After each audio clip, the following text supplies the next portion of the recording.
Let's stand for the pledge and a moment of silence. Almost feels like we just did that. Yeah. Because we just did this.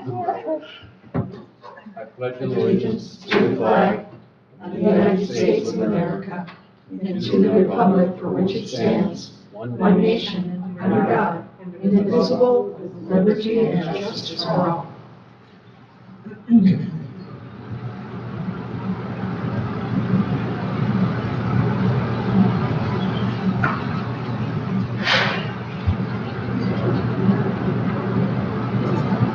Thank you.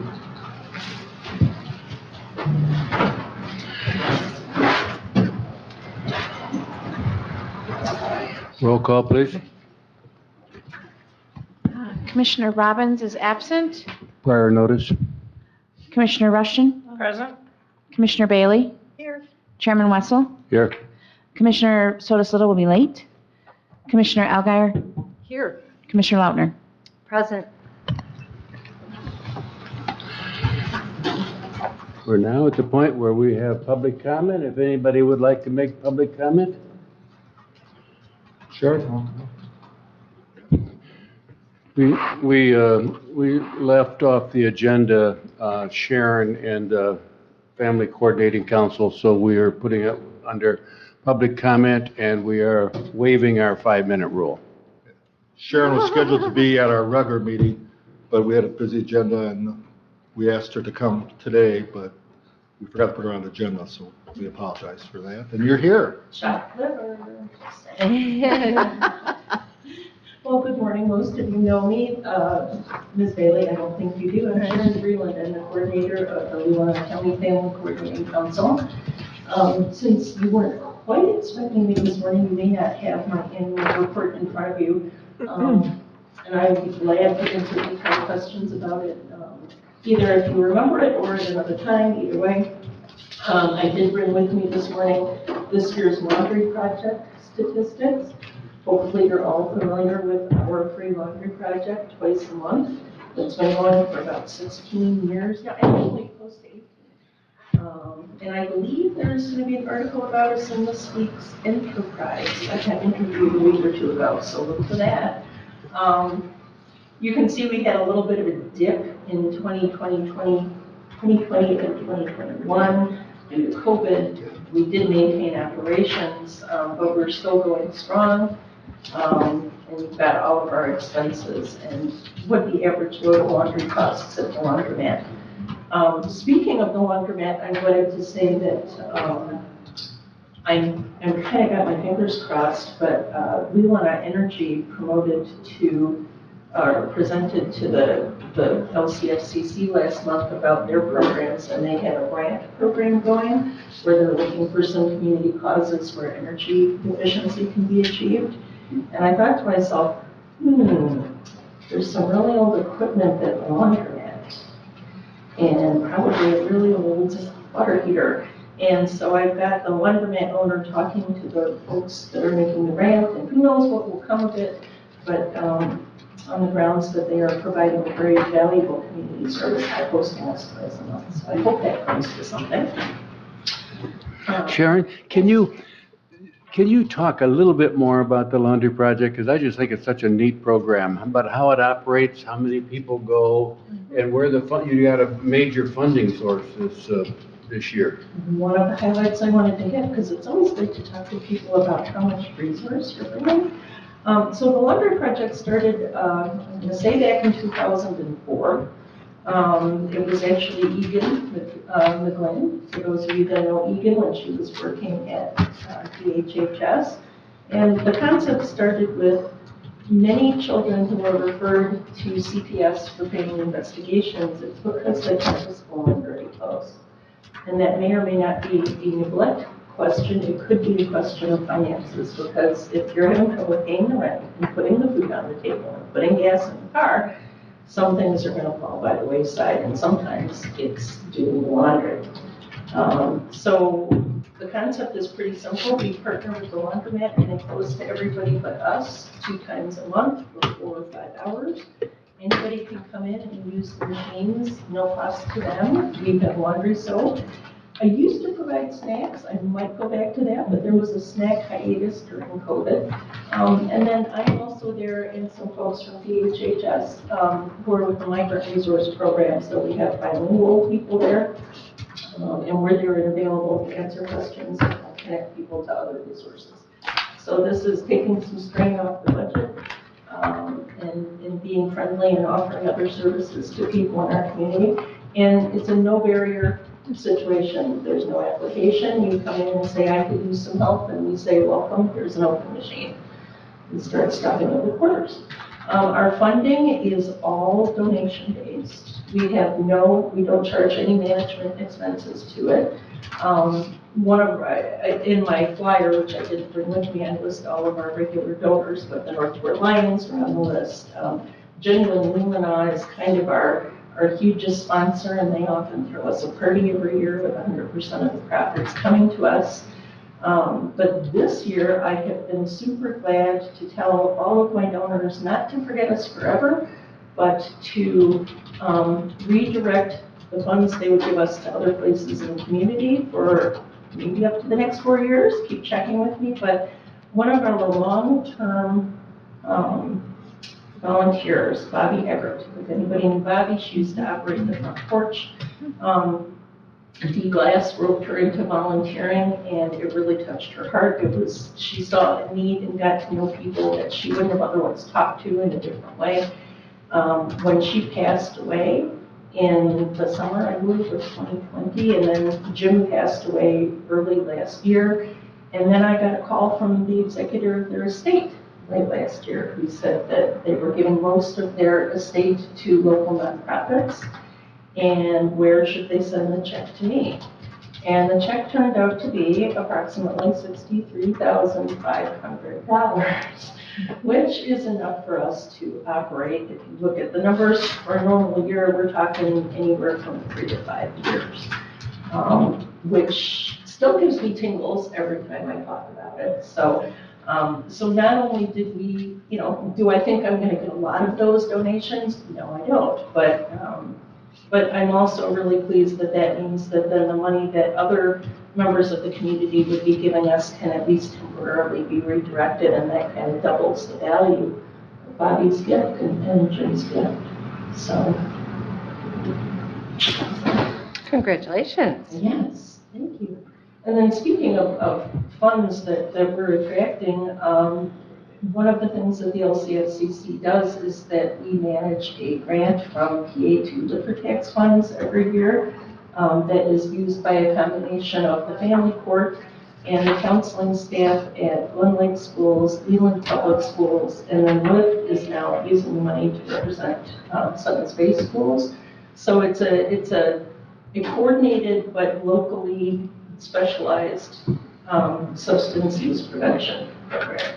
And this year, we received just short of $65,000 from the liquor tax funds that will be going to that good work. And then through the Substance Free Coalition of Northwest Michigan, we are continuing into phase 4 of our opioid misuse prevention campaign. If you've seen the billboards, they're black with blue and orange lettering. The most recent one says something like medicate or meditate with a checkbox, just encouraging people to find alternatives to prescription opioid use. That program was awarded about another $25,000 from Leelanau County for the coming year.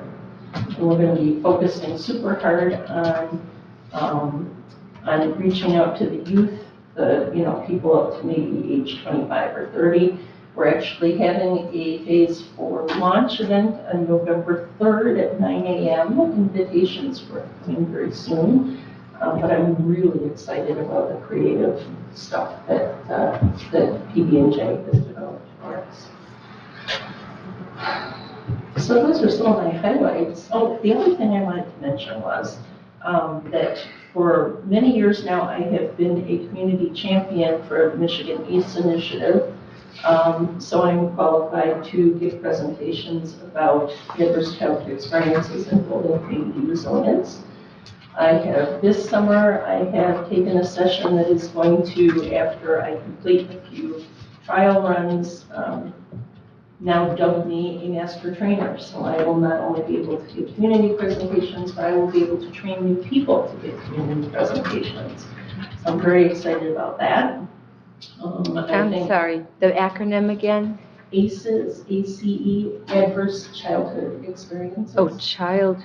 Yes. So if any of you are not familiar, I did actually bring a very small subset of slides from one of my presentations. I'll give this to you too.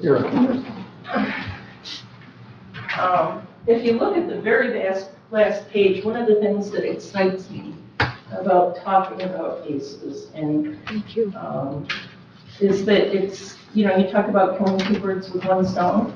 You can make an impact on a lot more birds than two with one stone. If you turn to the very last page, there's an ink blot graph. And of all of those programs that are shown, there's 10 or 12 community challenges shown. The blot shows the percentage of those that are linked to people experiencing childhood trauma. So if you can help nurture the next generation and help change patterns of the, just like substance use disorder, alcoholism, these things can run in families. With a change to how we approach people in our community and support them, then we can make inroads on a lot of challenges. So I'm very excited by that work. So Sharon, on the last page, vaping, where does that come in at?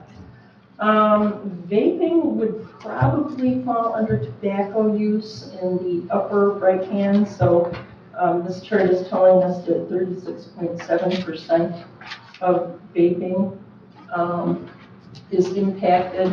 And if you look actually at this, I don't want to go too far because you guys have a long agenda. I would love to come and give you guys a longer presentation if you would like it. I didn't bring the smoking or vaping specific, but there's a chart very much like this dose response. Dose response, think about like the more gas you put in your car, the farther you can go, right? So the higher the level of adverse childhood experiences you get, population-wide, the more you can expect health risks to show up. And I do have a graph which I can send you that is specific to early onset smoking. So people who start smoking before the age of 12, how likely they are to become chronic smokers, how likely they are to develop COPD and heart disease. But it definitely, that general shape of the graph, there's the people on the back, tends to carry through. The higher the number of ACEs in the general population, the higher the likelihood that any given health problem exists. And are you seeing an increase in the marijuana use, or is it pretty much not affected in your charts? Like since of legalization? I don't have the answer to that yet. I hope that the epidemiological study that the county is undertaking through the Substance Misuse Coalition, which I am thrilled to be assisting with, I hope that will give us some more data. Also, Catholic Human Services is currently conducting a young adult attitude survey, a voluntary survey that people can take. They can get entered to win fabulous prizes, and we're hoping to learn more about their attitudes towards that as well.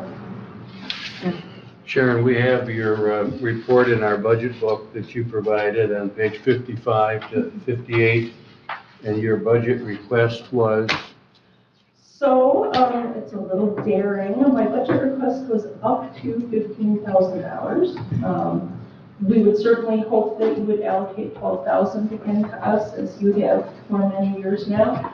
At the end of my budget request, you'll note that I gave, and I always feel funny about it because this one pays my salary, and so I don't want to be self-serving, but I did point out that this allocation has held steady for many years, but inflation has not. And you are not our only funding source. Our members contribute as well, but in real terms, your coordinator is experienced a buying power decline. So if there's room in your budget and you could consider some sort of an increase, it would be appreciated, but if you can't, we will be more than happy if you can continue with such $12,000. Thank you. Any questions for Sharon? Sharon briefly touched on it, but I do want to highlight the fact she's been part of our substance abuse task force from the very beginning, since 2016. In fact, when we first had our first meeting to even talk about it, Sharon's one of the people present. So thank you for your assistance all these years. I'd also comment that when the Northport Lions have a family in need in our community, the first person we call is Sharon, and she puts us in touch with resources from the region, and it's been very helpful. And we also appreciated not having to give to the Laundry Project because we gave that to some other causes. Thank you very much, Sharon. Any other questions for Sharon? Nope, I just want to let Sharon know how much we appreciate the service she provides to our community. She's worked very well with us on the substance abuse programming, and I know I see those advertisements on TV, and I always point it out, that's ours. Wait So, till you see the thank new you. ones, they're cool. Thank you, Sharon. Thank you. Let me know if you have any additional questions.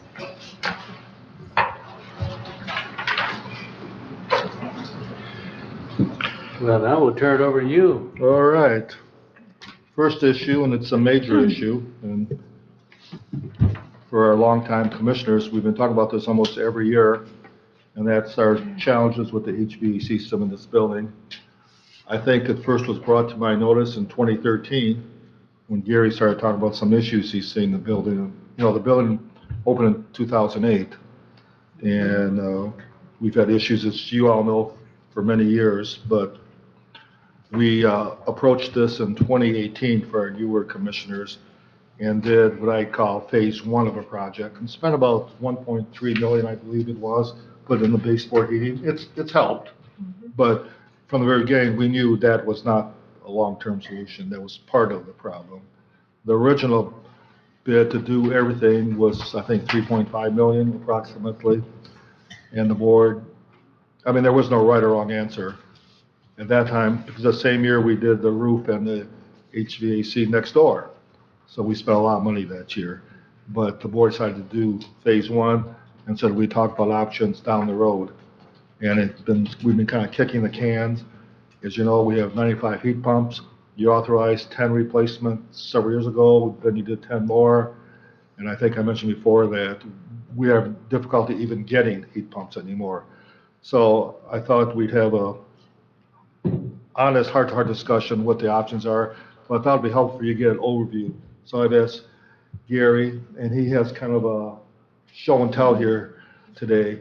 But just Jerry and Gary, could you just give an overview on what the issues are in the building and what you see going into the future? In your budget books, when I pass them out, there's a map of all the heat pumps and the ones that are bad and the ones that are good and so forth, once they've been replaced. So you have that in your budget books. But Gary and Jerry want to come up here and just kind of start and give an overview of what the current issues are? Hi, well, let me say first, it's really lovely to see your face. Usually we see you from your neck down because your head is up in the tiles when you're on a ladder. So now, yeah. Thank you for that. Yeah. And Gary just had a birthday last week. Happy birthday. I think we sang to you last year. We sang to him a couple years while. ago, yes. One more step on the ladder. You need a taller ladder. Yeah, all right. So would you like to start, Gary or Jerry? Or? I'd be more than happy to. Okay, I can go give you ahead. a brief overview of what's going on. And just for our new commissioners, Gary has been part of this building from the very beginning through DMW. So Gary literally was here when the building was being built, and then has From the been, beginning. yeah, so.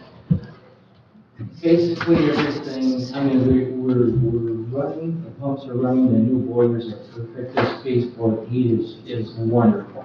However, everything has a life expectancy. These heat pumps are to that point. When you think about a heat pump that's running 24/7, that means there are motors, the blower motors, that controls the compressor. It's running 24/7 to maintain the proper temperatures that it has to. Well, That's all fine, they all work. 95 of them stuck up in the ceiling, as we said.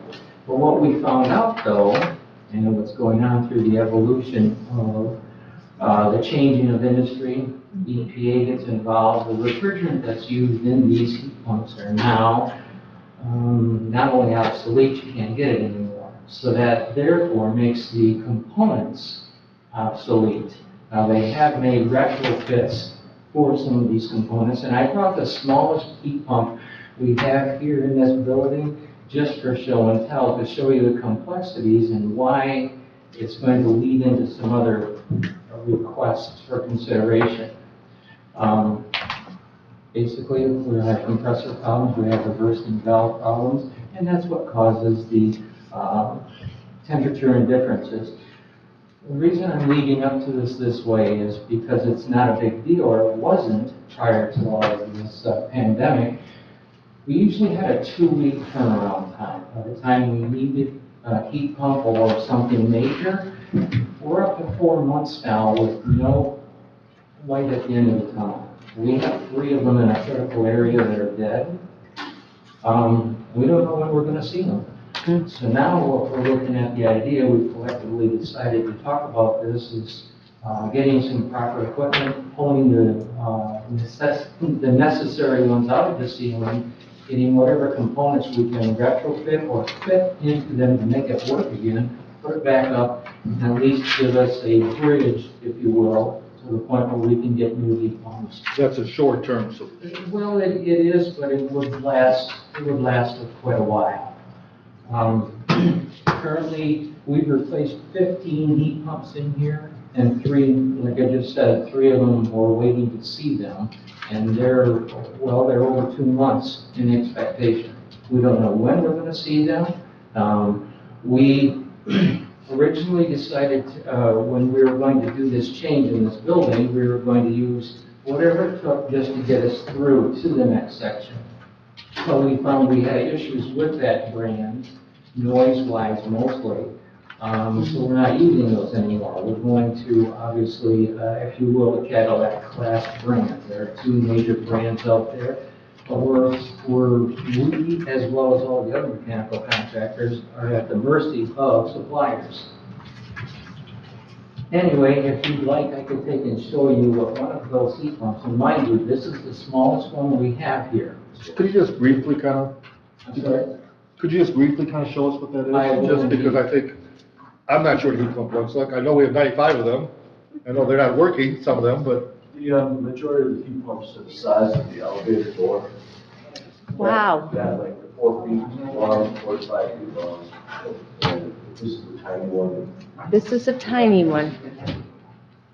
And those are fixed into the ceiling so they don't fall on your head? That's, Well, they're insulated against the walls. yeah, I was gonna say. so they're not the easiest to get to. Come a little Yeah. more, Gary. Gary, come forward more. I will, I just wanted to take this cover. Okay. I want to show everybody here. Well, you gotta go a little more, a little more, a little more. Allow me to do this. Allow me to do this. Please, if you can, keep in mind that to get to these heat pumps, it takes a oh, I see. Yeah, I was trying to make sure the public, we talk a lot about these heat pumps, especially in our finance. Stand on the other side. Well, I just want to make sure everybody. That's good. You're good there. There we You're go. good there. And I can go up closer. Sure. Okay, please. It takes an 8 to a 10-foot step ladder to go into the ceiling. That's without removing the ceiling. So what I'm trying to say is, this is the blower compartment. This is the evaporator right here. Now, this is what delivers all the magic into the room. Okay, as you can see the piping and all the components in here, this little guy here, which I don't know if you'll be able to see it. This little cylinder right here is called the reversing valve. Well, I don't know. Yeah, it's okay, Jerry. We can see it. Yeah. This little guy right here is nothing more than a cylinder that moves in and out. But over time, as it shifts from heating to cooling, go and set that down. It wears out. Now you can see what it would be like to take a torch in there and actually separate this component in here in the ceiling. This has flashed me a couple of times when I've had to take a torch up there. So that's why we opted, because of the age of all of this equipment, to start replacing these, because sooner or later, it's all gonna fail. This is the most critical part. This little black cylinder down here is a compressor, and it will fail because it runs all the time. The bearings wear out, the metal wears out. This part here is what's called a water coil, and you've seen it on some of my repairs, where that gets flushed. We have to flush some of the debris that gets flowing in through there. The circuit board, like I say, the blower. The other device here that does the magic is this is called a TXV. Basically, all it does is it measures the temperature from here, and it modulates the refrigerant flow that goes through there. Where's the conversion valve? Right here. This was on that little thing? Yep. You guys both saw that? Yeah. Oh, you broke it. That reverse Again. valve down here, Yeah, yep. how much is that? It's just a loan. Well, it's over $300, but that all depends on the size. So were these not made to be repaired? I mean. Well, see, that's a very good point. If you can take them down to the point where you can work on them without falling down or getting a blast in the face or something, yes, they are repaired. But the And that's manufacturer did not manufacture them in a simple way to, so the part that's the first wear part is not the easiest one to get to. That's correct.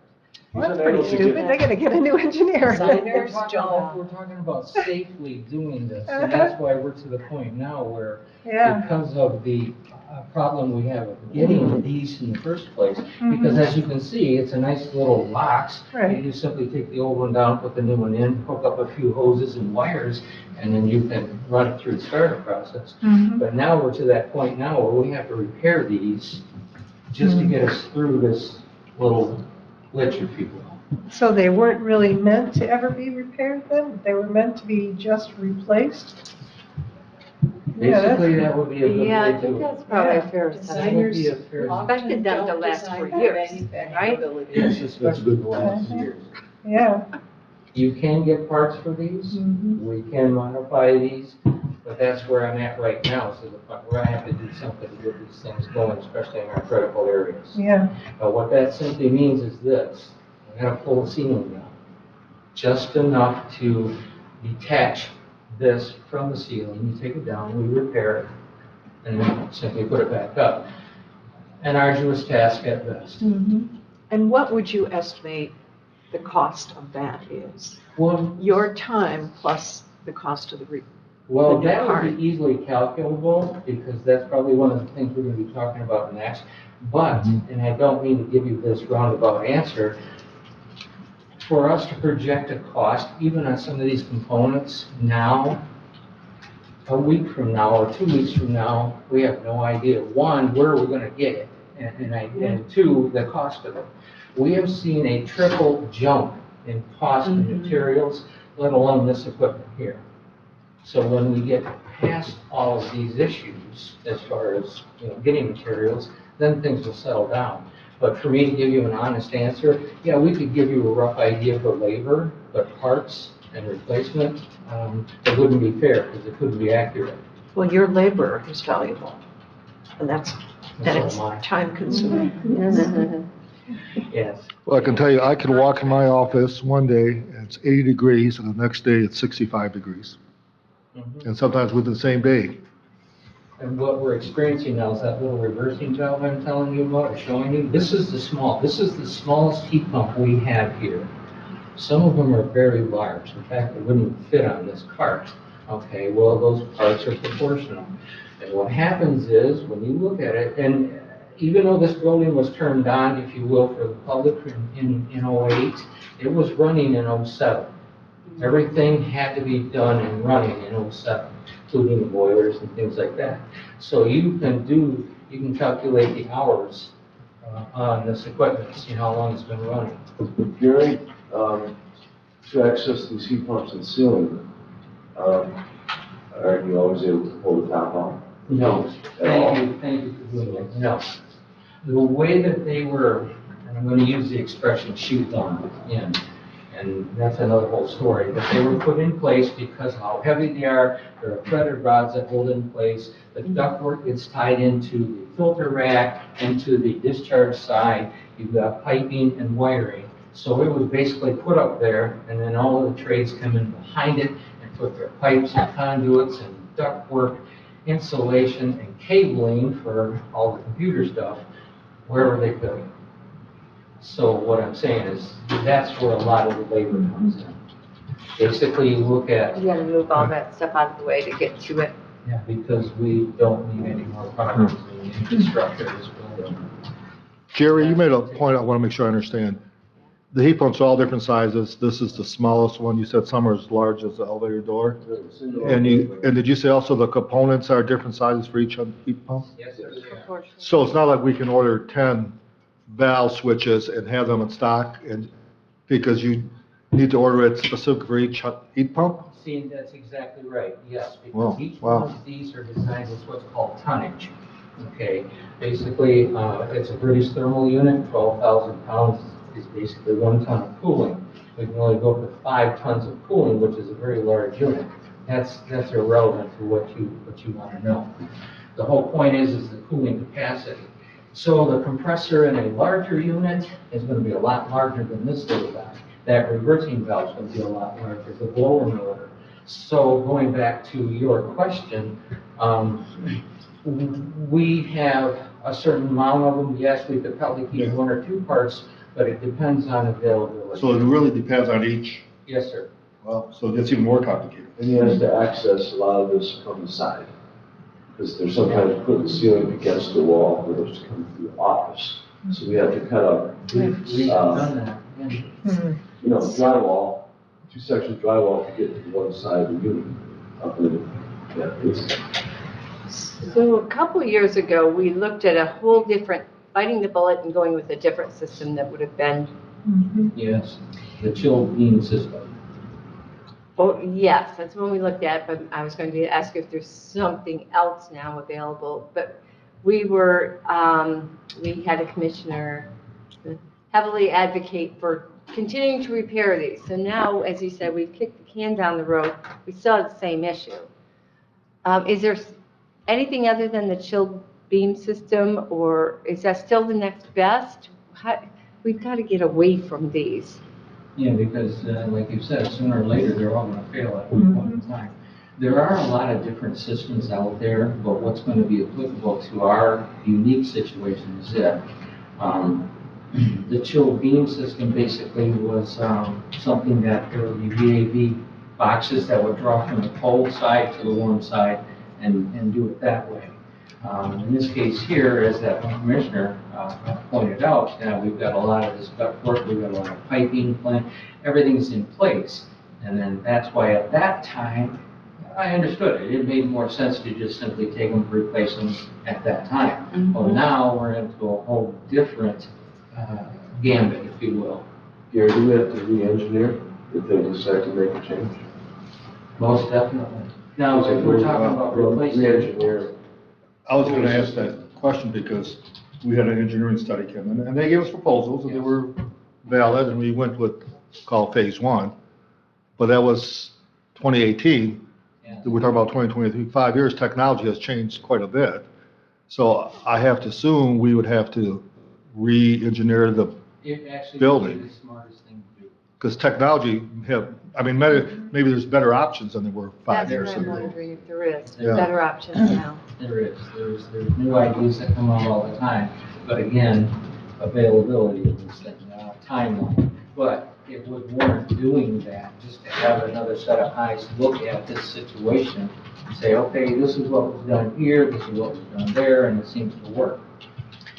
Refresh my memory on the chilled beam system.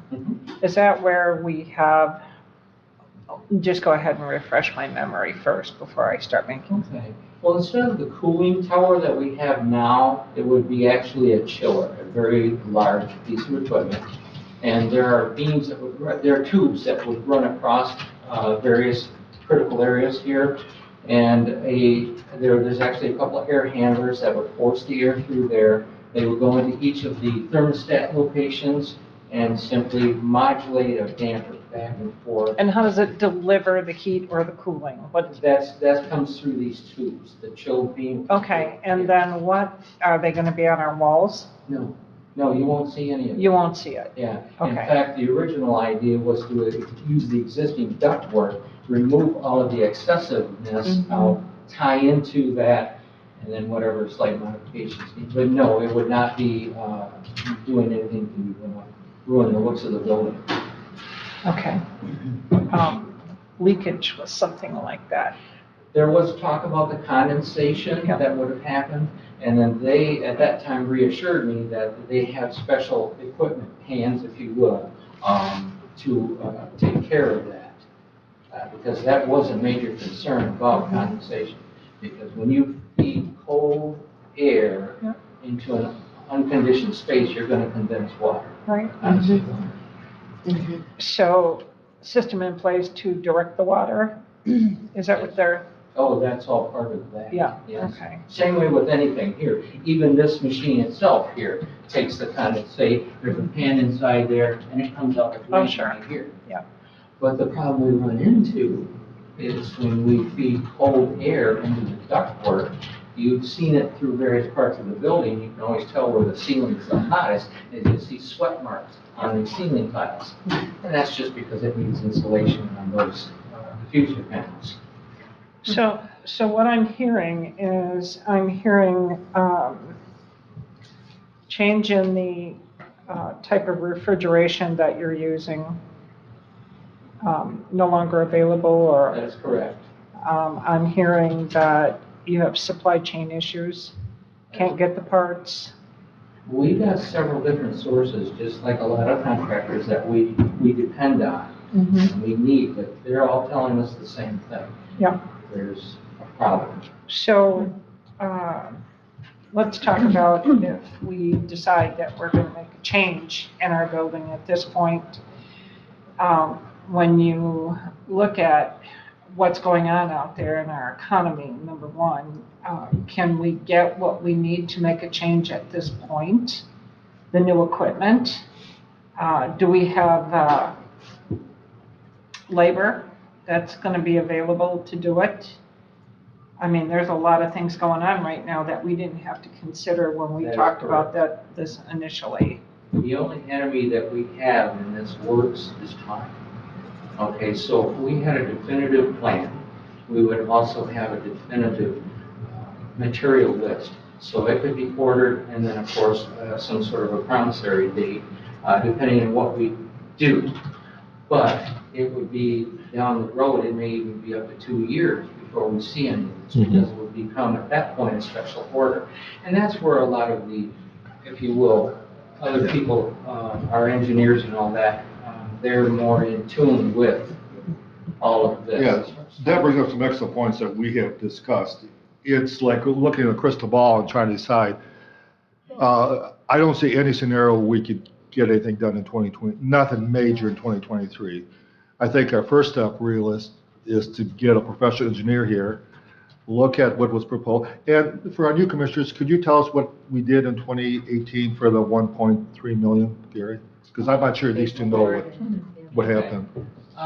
Long story short. Yeah, keep it We simple. took, we basically, we got rid of our older boilers. They went to the point where they were, yeah, that's right. In fact, you'd asked me a couple of questions about that.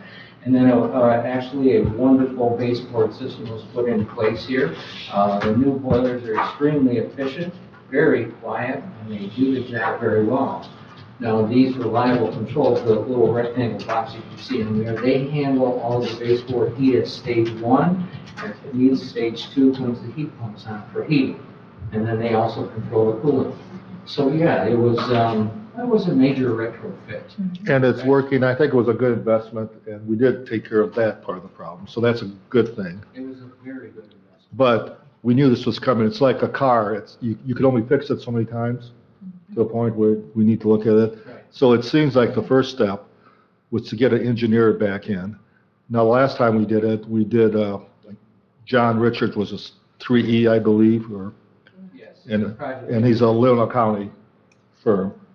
And I haven't talked to him in a couple of years. He gave us an update, I think, last year, the budget process, and it was about $3 million is estimate. But I think if we start from scratch with a different engineering firm, it's going to be a lot of money to them to do the scratch work. My suggestion is I at least call John Richard and ask him to give us a quote, what it'd be to update his proposal, to update the plan from 2018 and see where we are at least. Does that make sense?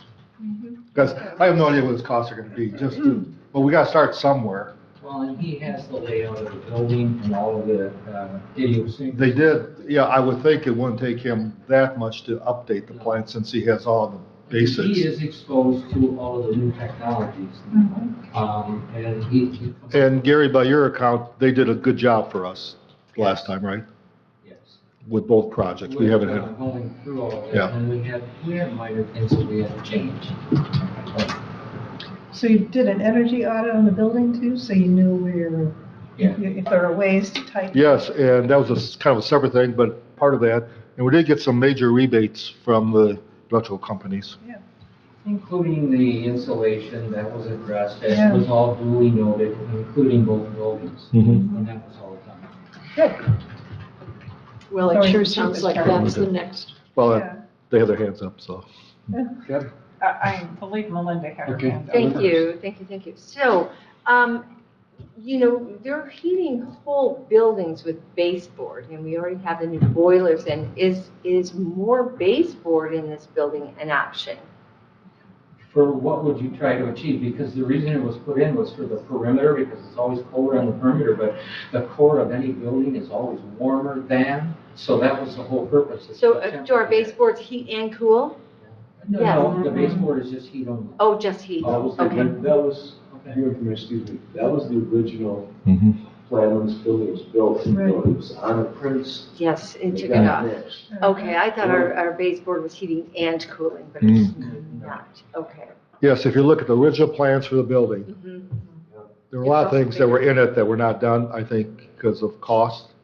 So decisions were made, and it's easy to go back and look at it and say there were errors made, but the reality is things were cut out. If you look at the blueprints, baseboard heating was part of it. If you notice, a lot of offices, we have extension cords because outlets were not installed that were on the blueprints.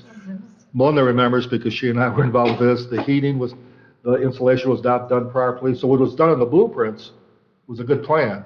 However, I think due to cost constraints, decisions were made to cut corners.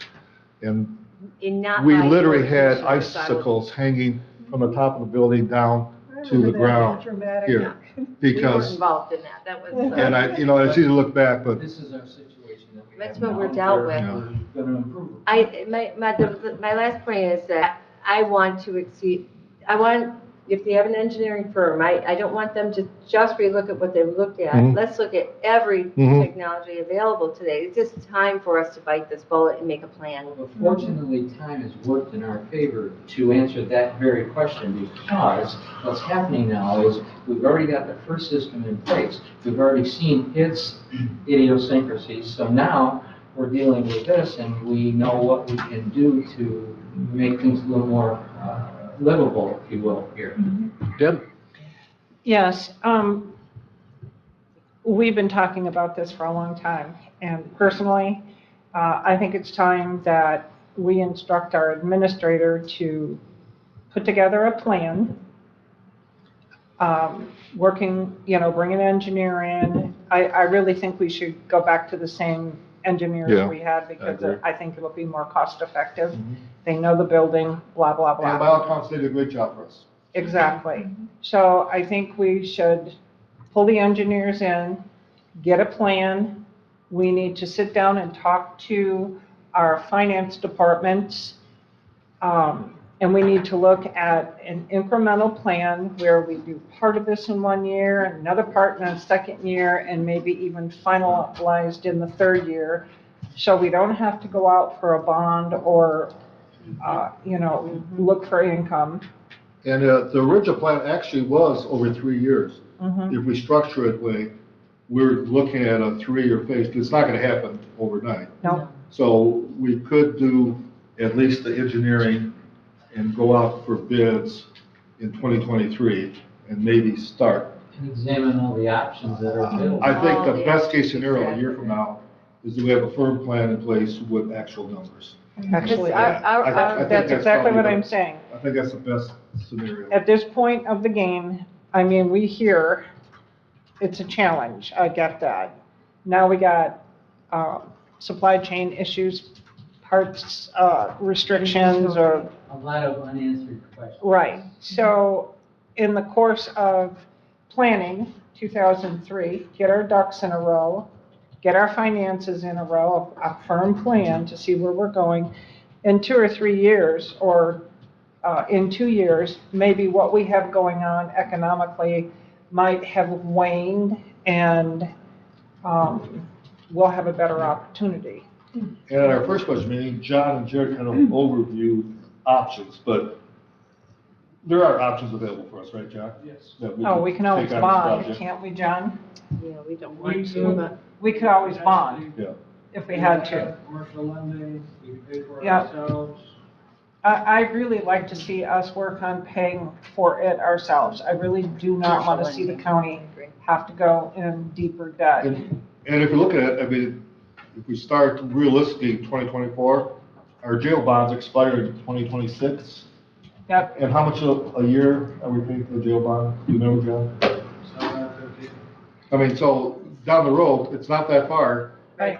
That's It's that $150. payment Yeah. that we're making for the bond. Would You you know. need official action of this No. group to talk to John Richards? No, I can do that because we're not spending any money. I'm gonna ask John to put together a proposal Yep. to update this, and I can bring it back to the board. I don't need any authorization because I'm just asking for a bid. What I'd really like to see coming from your office is I would like you to map out that 2-3 year Yeah. plan with, Yeah. with all of the pieces, so that when that comes to the board knows what kind of system, Mhm. how it's going to impact our workers, how we're going to pay for it.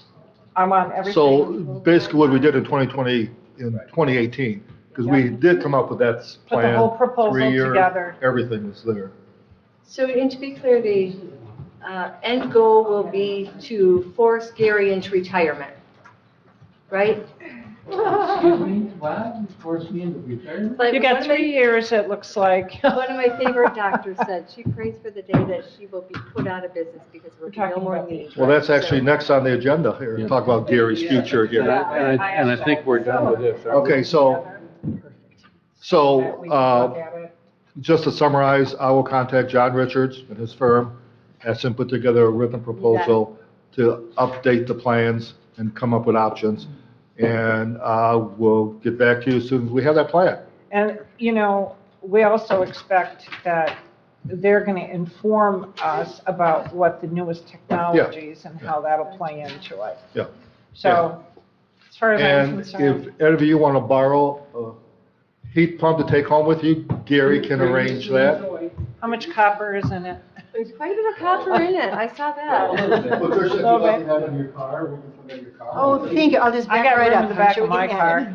Thank you. Okay, In the whole building. I think we can move on to the second item. I'm looking at a 10-item agenda, so we do need to move things along. I think we have a plan for this. Now to talk about Jerry's future. Well, that's part of the discussion, and as you remember, in September, I gave you an updated proposal from B&W. There were 2 proposals.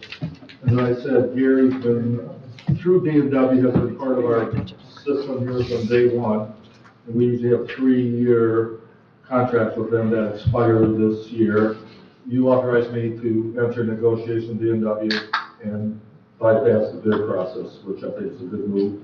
I've asked Jerry here to go back 3 years and look at the cost that we're spending with B&W. And I actually have copies for all this, but I'll pass them out so you put in your books, but for the sake of time, I don't want to go over it now. But Jerry, you want to just tell us what you did with the report? Yeah, so Laurel was putting together this for the last 3 years for all the D&W invoices. We're just keeping track and continuing as we move forward for just like the amount that we're spending on the service, like labor, and then other. So it looks like since the beginning of 2020, we spent a little over $300,000.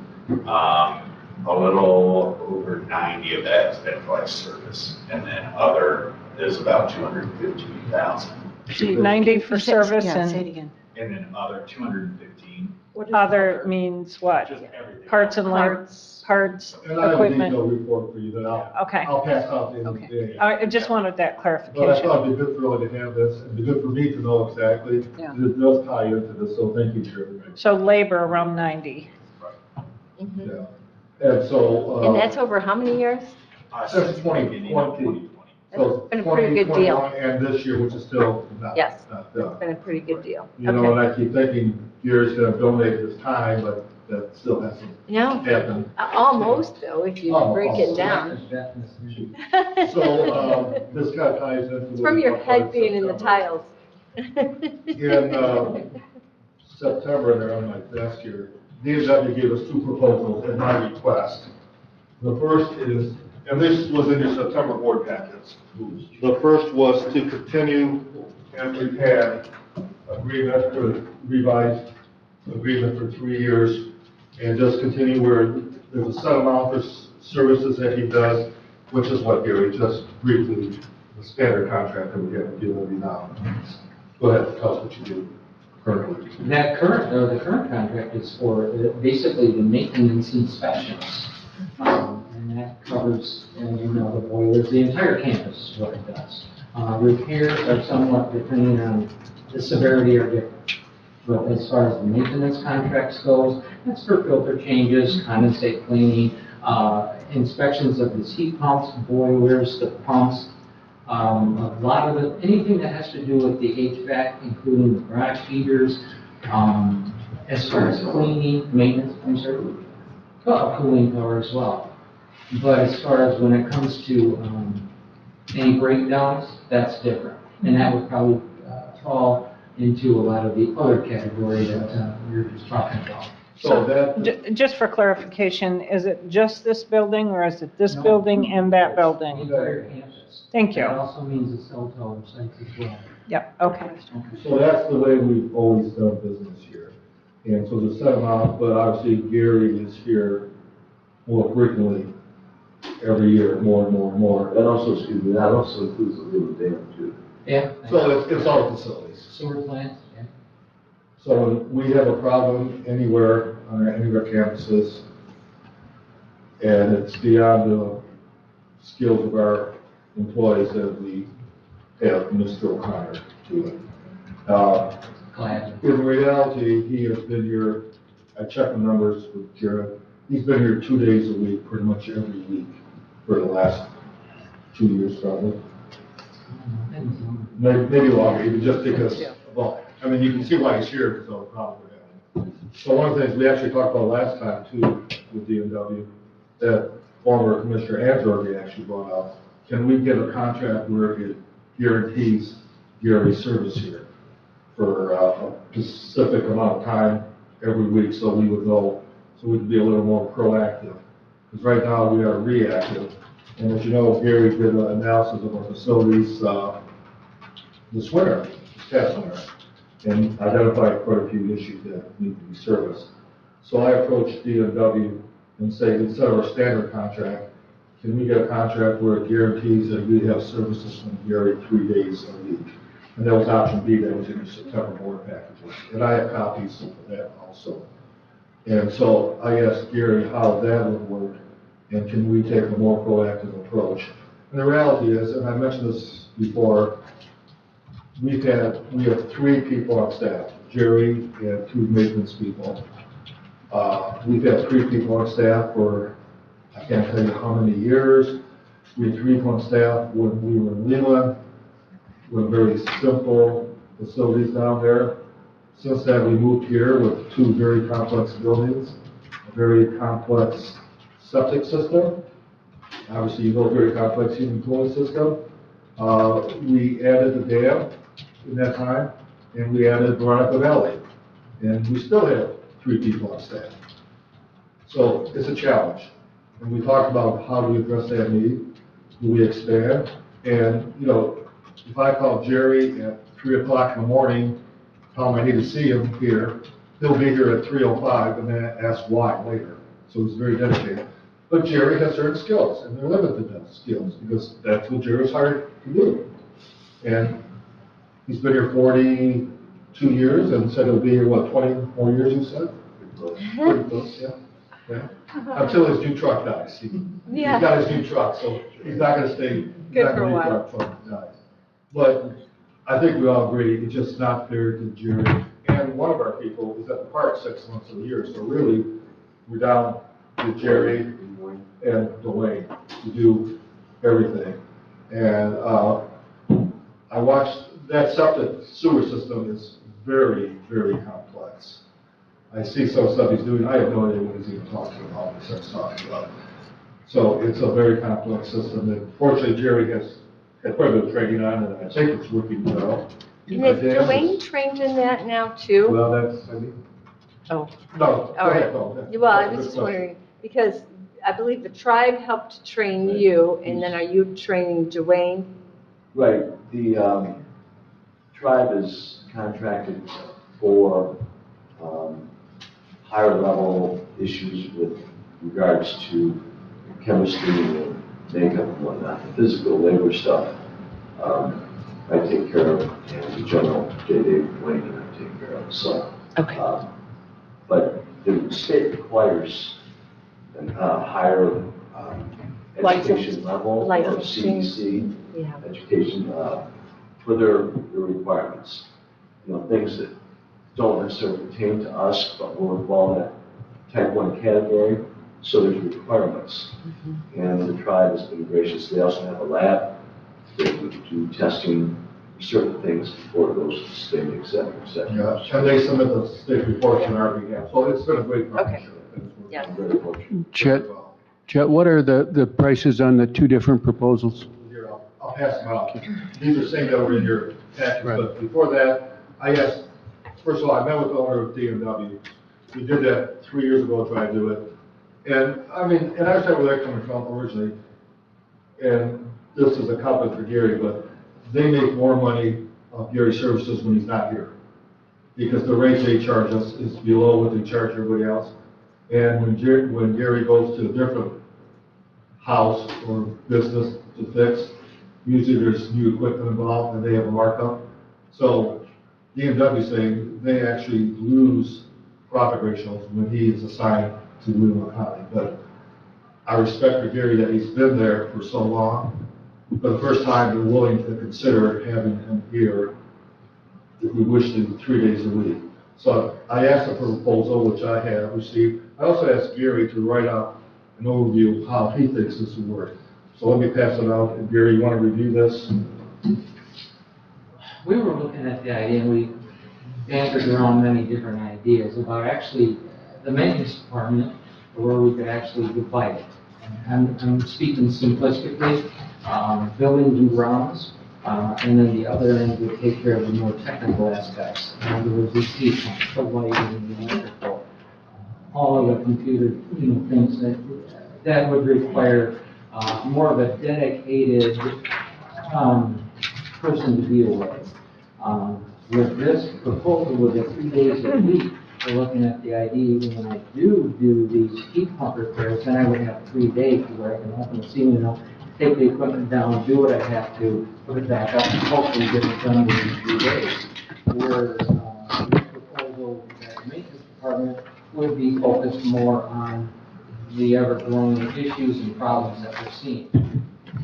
That's kind of it in a nutshell. So I was trying to pull up, our emails are gone from a month ago, so I couldn't pull up this packet. I guess we had it once before, and it's been a while ago, but. Yeah, this is the. So this is obviously the law enforcement center and this building. Everything in this campus, everything that this entity is responsible for, including towers and like you said, the sewer, the pump house, everything that So would require technical. Would you remind us again what we did over there, the jail, for their heating and cooling? Is it all in the rooftop units now? Basically, yes, it was re-engineered where we had 24 trained rooftop units on that building. And due to the fact that it used to be propane, got converted, but what I'm trying to say is they basically lived their life expectancy. And it was engineered to go down to 5 higher efficiency rooftop units and an awful lot of ductwork and what's called VAV boxes, variable. And how is that working over there? For the most part, okay, I mean, because the way the ductwork was placed, but there are certain areas that do need attention because of all the intricacies that are in that ceiling, piping, ductwork, and that. So it's just a matter of overcoming some of the minor issues, if you will. But for the most part, it's working. All right, So I'm confused here. We have two very different things. Yeah, so both of, the first one, when it talks about, the first one is the one that says total 2023, 25,496. Yeah. That's our standard, that's the way we've operated with them since 2006, probably, since 2007. This Okay. is just a renewal of new rates. Which they don't want to do. No, they'll do it. They'll do it. The reality is though, we pay much more because when we call in, this is for the preventive maintenance, the inspection, but then every time we call in, it's extra based on the fee that is in this proposal. So just to be clear, you're referring to the handout, pages 1 through 5. Yes. that is Okay. Okay. And that is the standard contract for simple service, you might Yeah, say. this is the way we've operated since Historically. 2007. And Really, then, the only things that change is the hourly rates over the years. and then the new proposal is, Would basically guarantee Gary here 3 days a week. and this was as needed? We think we need him 3 days a week. Right, but I mean, the old contract Yeah, was as needed, and then we found ourselves calling Gary more often because we had other Yeah. issues. The challenge is, we are guaranteed to get Gary when we need him, 3 days a week, because he is scheduled in advance. sure. So, there could be, someone breaks down at the last minute, but they schedule Gary in advance, and he may not be available on the day we need him. This would guarantee us 3 days a week service. So you're thinking about 3 set days, Yes. like it would be Monday, Wednesday, 3 Friday, or whatever. 24-hour. Well, it could be, I mean, Whatever it we is. would have flexibility. Yeah. Yes, we would set 3 set dates, knowing that both sides, if something happens, I just make this up, we have Tuesday, Thursday, and Friday, but Gary really needs to do something on a Monday here, we could do Monday, you know, say, but, or if he needs to be another client on a Friday, we'd have flexibility, but we would average 3 days a week, we would be guaranteed 3 days a week. So This maybe, is what DMW prior did not want to do, because as I said, from a business standpoint, and I understand where they're coming from, they have a higher profit ratio when he's not here at house. But because of Gary's loyalty and he's he really has been talking to the owners, and I don't want to give them too So fat of a head, this- but the owners said they're only doing this proposal for Gary, not everybody else. Dedicated. Not people. so we've, oh, I'm sorry. You know May what? I was just gonna say basically that Gary's gonna be running his own schedule, 3 days a week. 3 days a week. So if it works Monday, Wednesday, and Friday, Yeah, I agree. or it's gonna be Monday, Tuesday, That would be- Wednesday, That would be set up. We would have a time schedule, and it could vary, okay. I want to go first. I want to ask about the second proposal, because I'm sure like the work that Gary does, but we're talking if it were full-time, $200,000 on an annual basis. So why don't we just hire a Gary for half the price we're paying D&W? We examined that in detail, and then what happened was we realized the trifecta here.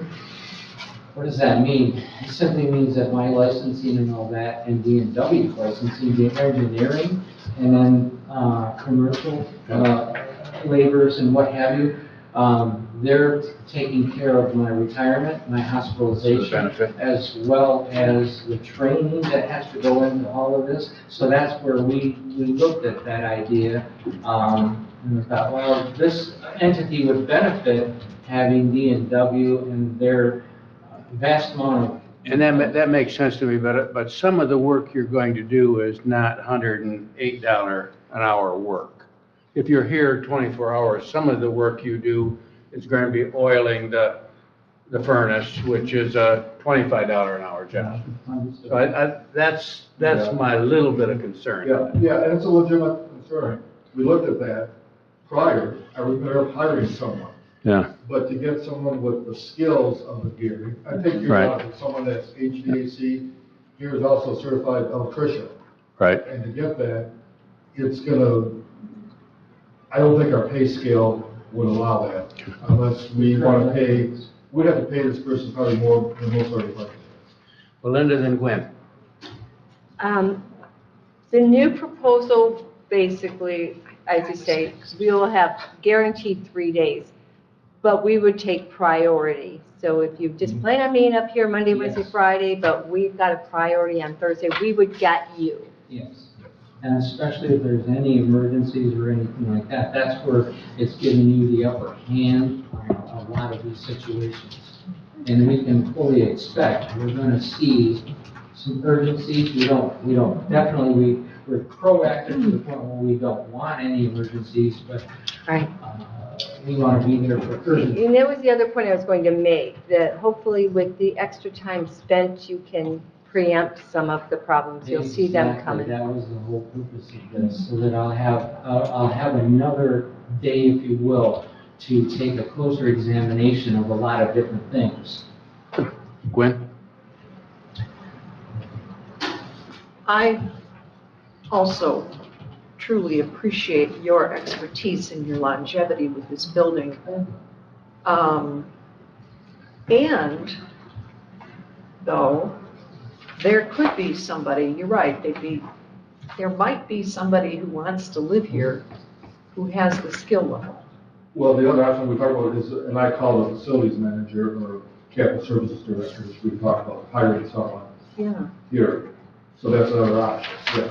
So that's why if you look at the agenda, I put in both options. Right. No. What if we did a 1-year contract with you while we just examine, just to make sure? Well, that's actually, because I actually thought the same thing. Try for a year.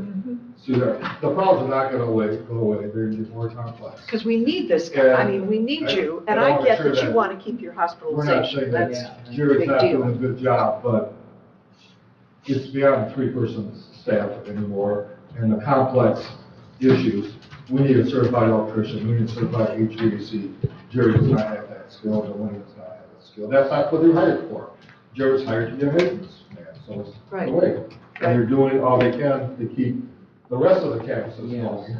There always are issues everywhere. And he's running into the same thing, where we have other issues, mechanical wise, building wise, doors, et cetera, et cetera, et cetera, that he's able to get, he and his staff are able to circumvent problems. As you saw in that last report, we have issues with parks. Well, those guys are pretty busy with all of that. Weather is our biggest problem that we have. And Jerry won't say this, but Jerry's salary, he's here on weekends, he's here late in the evenings, he's here early in the mornings. I've driven here by Saturday and there was Jerry working on some project here, so he is very dedicated and I appreciate that. I would like to know, do you think that we should hire, for a year, an additional person with those to augment your staff, or have a facilities manager, or what does Jerry think? Personally, it's tough, that's a good question. You can speak freely. No, I don't have any problems with, looking at trying to find a way through this. It's going to work for the county, which is building, the options, everything's good. So I'm hesitant to commit to a 3-year, very high, yes, your services, but I want my retirement too. While we just examine the other options of hiring somebody full-time to augment the staff, or take a look at what we need long-term. Patricia, and then Deb, and then I'm looking, Doty's going to be with us, so we need to bring this to a close soon and give Chet what he needs. So Patricia? No, my question is just looking at the new one, the two-page contract that goes over the details. It says 2023, $104 per hour for normal hours, and all overtime hours will be billed at $156 per hour. Gary, what is normal hours? What is overtime hours? Do you mean hours beyond 24 hours? 8 to 4:30, and then anything after that, unless it gets broken up to where you get, just regular overtime. It's overtime hours would be anything after 8 hours. So we call him in at 9 o'clock on a Wednesday, that's not his normal work schedule. Correct. Or if he's here for 14 hours straight on some project. Okay. It worked out. Yeah, well, and I'm just looking at the amount, so the amount can change for the 24 hours based on whether it's overtime or normal time. So it wouldn't necessarily be 129,000. Fortunately, we have very few, I can't, where he's had overtime, they go to the straight rate. Okay, That goes back to way back in the beginning of the original agreement. It would have to be an extreme circumstance situation before the overtime would go into place. okay, Yeah, I guess if that Let me just that explains. throw this Thank you. out there as an idea, and I don't know if you agree. We enter into a 3-year contract with them. The first year being guaranteed 3 days a week, and at the end of the year, we review it to see if we want to go with the standard contract or continue 3 days a week. Deb and then Melinda. I would like to propose that we engage in a 1-year contract at the rate that's been determined with an option for an additional 2 years, so we can renegotiate the contract if need to on second and third year. But with that said, I really think at this point, we've got 2 fine gentlemen that know their business in their specific areas. What's the succession plan? And I think that needs to be talked about in this next new year with your next new board. I think the succession plan is we need a full-time facility manager. Well, Director. you may be correct, and that's why I say, for me, I'm thinking that this is a subject that you've brought up most recently this year. There's been some discussion, but there's been no in-depth discussion.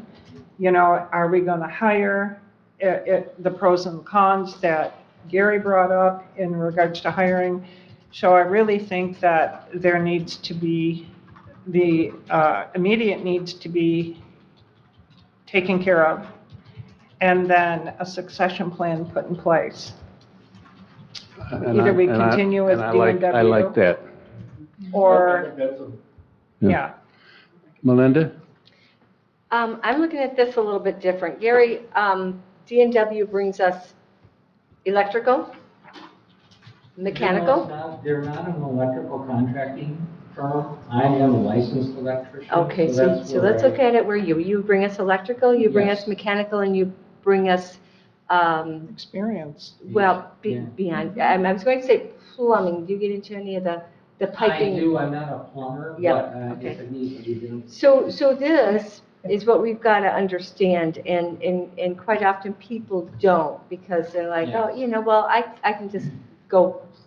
It doesn't cost you anything to come cut down that limb in my tree, Well, by the time you get your insurance, by the time you get your licenses, by the Yeah. time you buy your vehicle and your saw and your. So this is what I want to point out. So this is what Gary would be provided with from DNW: the vehicle, the insurance, fuel, fully stocked necessary tools, and these aren't cheap, ladders, and then we would have them exclusively for those 3 days. What I need to add to that is the equipment necessary to do these jobs. That's- As well as lifts and specialized equipment, not to mention the people that would come along with that. And I see that in there, and that's what I was going to point out. I say lock in 3 years now, because we're not going to get a better, more experienced deal, and I think this is very generous of D&W. I've dealt with the electricians and mechanicals and plumbing enough in the past to know this is a good deal for Leelanau County. And the other thing is that if we move forward with the chill beam or some other system, we're going to need you here to guide us through that. It will probably be more than 3 days a week at that point, I'm guessing. But that's where I stand on it. Whatever system is. put in This is, place. I wouldn't mess around with trying to renegotiate a year from now, who knows where we're going to be. Well, in most contracts, we would have the ability to opt out Clauses, anyway. Absolutely. Yeah. And so Deb? will D&W, unfortunately. I'm sure they're going to write it in. So let's take Gary O'Connor out of the picture. This is a contract with D&W. Is this a contract specifically for that guy? Or is it a contract that D&W would have to fulfill if Gary, for whatever reason, is not available? They would have to fulfill it. We also would have the option of canceling out. Okay. Because it is understanding between D&W and the county, this is Gary O'Connor. This is Gary. Okay. It's not one of their service people. So it's not like Gary would be Because it here talks about one day, additional. The other ones, they need someone else. It talks about To summarize then, it looks to me like at our November meeting, we have to make a decision on a contract. And that we also ought to add to our annual goals in January, a discussion of the facilities manager plan. That we're not going to do that this year. And Well, a succession plan? Right. Yep. Is that what we've talked about? Absolutely. Can we put this on the November agenda, the contract? Anything else on this? If you need any other financial background, Jerry, that's fine. I don't think I passed this out there, but I'll give it to you. Start planning. And give you kind of an overview. And one last thing, Mr. Chairman, we do have a commissioner missing today, so I would ask the administrator to forward this information to that. Right. We try to forward any information that's not available. Yep. Just want to make sure, as long as it's going to So be Jerry, on. thank you for your report. I know that Yes. some work here to do it. Well, okay, you and Laura, but yeah, let's do this, do all the invoices, it's not just having that. And thank you, Jerry and Gary. Doty's going to join us for the next item, so why don't we take a 5-minute break, and then we'll get to the health department. If any of you want the heat pump in your car, Please let me know. I'm thinking about it. Don't. See on the screen, and our next agenda item is to talk about health department needs, and Chet, you want to? Yeah, I'll just give an overview. Thank you, the three of you, for joining us. I remember the week of Thanksgiving last year, Eric, Doty, and I met in the lower level of the building here at the request of Commissioner Bunnick to talk about potential space for the health department. So it's been almost a year now that we've had this dialogue. We brought in a consultant to help us look at space, look at various options. Originally, Eric and I thought that the room across from the Conservation District, known as the Ugly Room, would work. But Eric, you agree that that space just was not large enough for your needs, and if we're going to do it, let's do it right. And so then we switched to across from Jerry's office, which is kind of a storage space, to look at that option. We brought in consultants. They worked with Eric, came up with plans, and estimated it'd be just under $500,000, about $470,000. Is that about right, Eric, as I remember? I don't have those figures in front of me. Yeah, that's what I kind of remember you Yeah, saying. yeah. 470. Yeah, we did not go out for bids or anything. But then the discussion kind of mushroomed. If we're going to spend $500,000 on the lower level, we would lose all our storage building space now. And it would only solve part of the issue with the health department. It would only be the environmental section of the health department, not the entire health department. So the kind of discussion kind of went, are we better off looking at a long-term goal of building a facility or having them have a facility somewhere else and have it all in one space versus part of it here, part of it somewhere else? Then we would have to probably build some kind of a storage unit, pole barn, something somewhere else. because that room downstairs is being used quite a bit. And so we've been talking about this for a year now, and I could think it's to the point we kind of make some decisions how to proceed. What options do we want to look at? We looked at them moving downstairs, which is only the environmental division part of it. We looked at a separate building somewhere on campus here.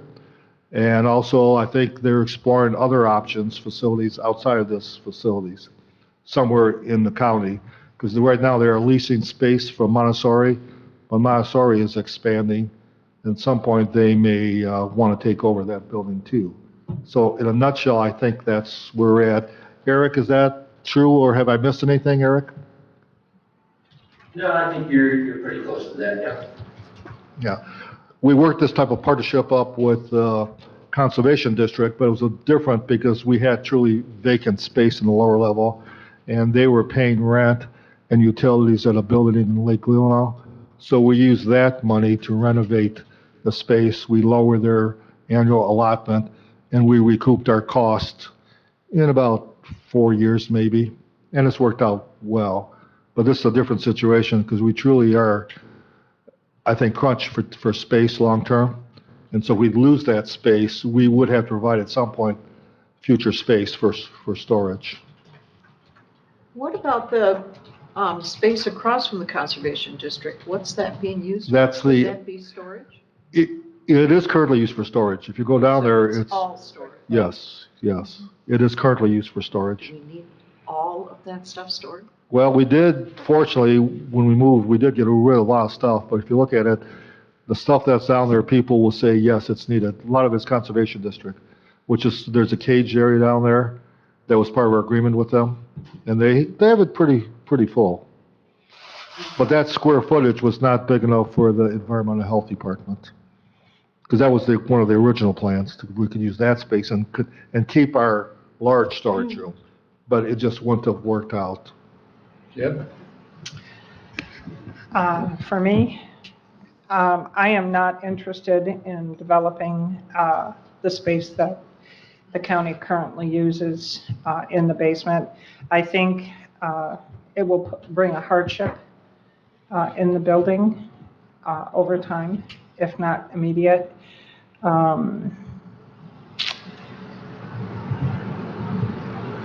I also recognize that currently the chatter is commercial real estate right now does not have high demand.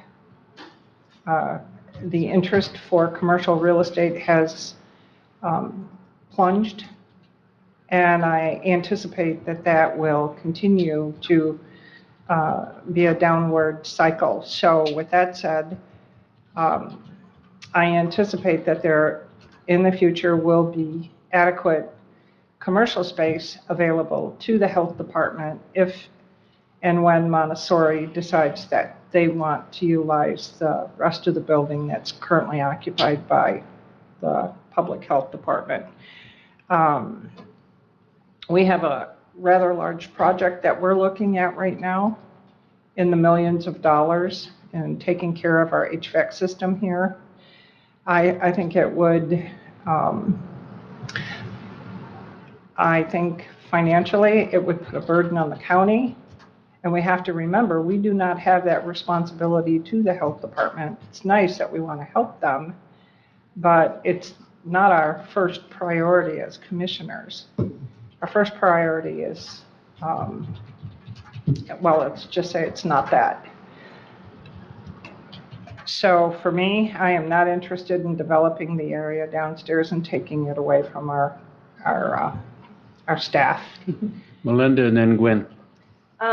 Yeah, I thought maybe we were going to go down the line, so I put my hand down. I agree 100% on that. I'm not interested in developing that space. I think we really need to keep it because we don't know what we're going to need it for in the future, and that was the idea. We are using it now. I don't want to see us put another pole barn on this campus and have our employees have to go out there for their for the things that they need to store. And I agree also, this is not our responsibility. The building to house the health department is the responsibility of the health board. So I think they need to explore every option available. I think that's great if commercial properties now are at a hold or coming down. I think this is the right environment for that right now, unfortunately. The only thing, even if a building were built on this campus to house the health department down across from the Veterans Memorial, while I don't want to see that on this campus, because there again, that's our last buildable piece of property on this campus that we may need, the county may need in the future. But that being said, I wouldn't have the county bonded either. We could do a long-term lease on a parcel down there, and the health department would have to build it. But I don't want to see us get involved in that. Let's hear from Gwen, and then we want to hear from Dan and Eric and Dodie.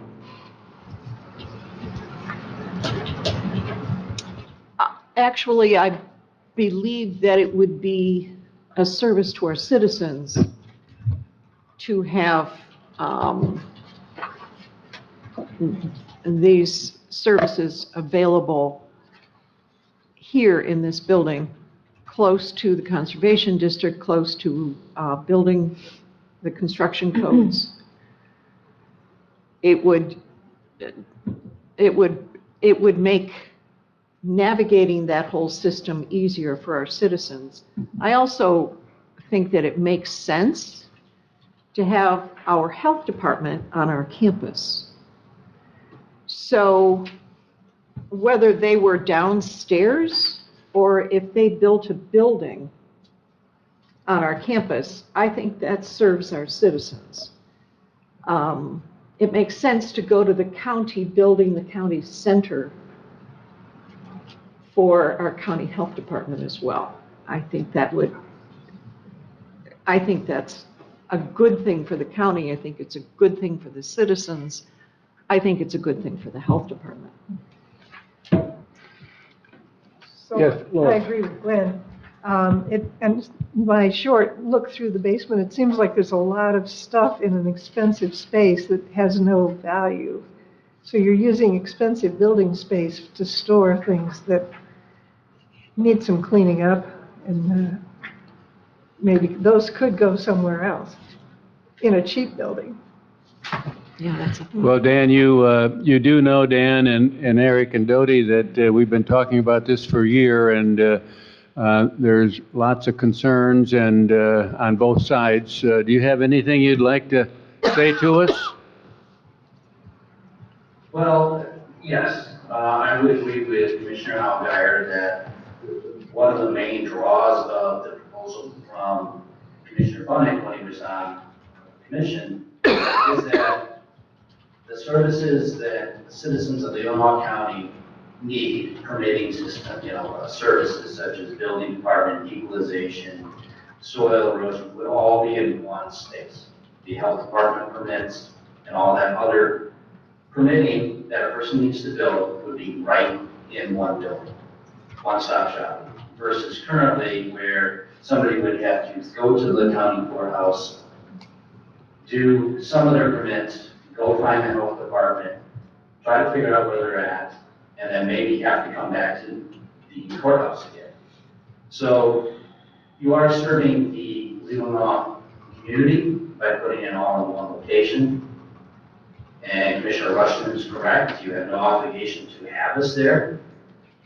But I know if I were going to apply for a home and I had gone all over the county, I would not be all that thrilled with it. So the convenience to the citizens of Leelanau County are there.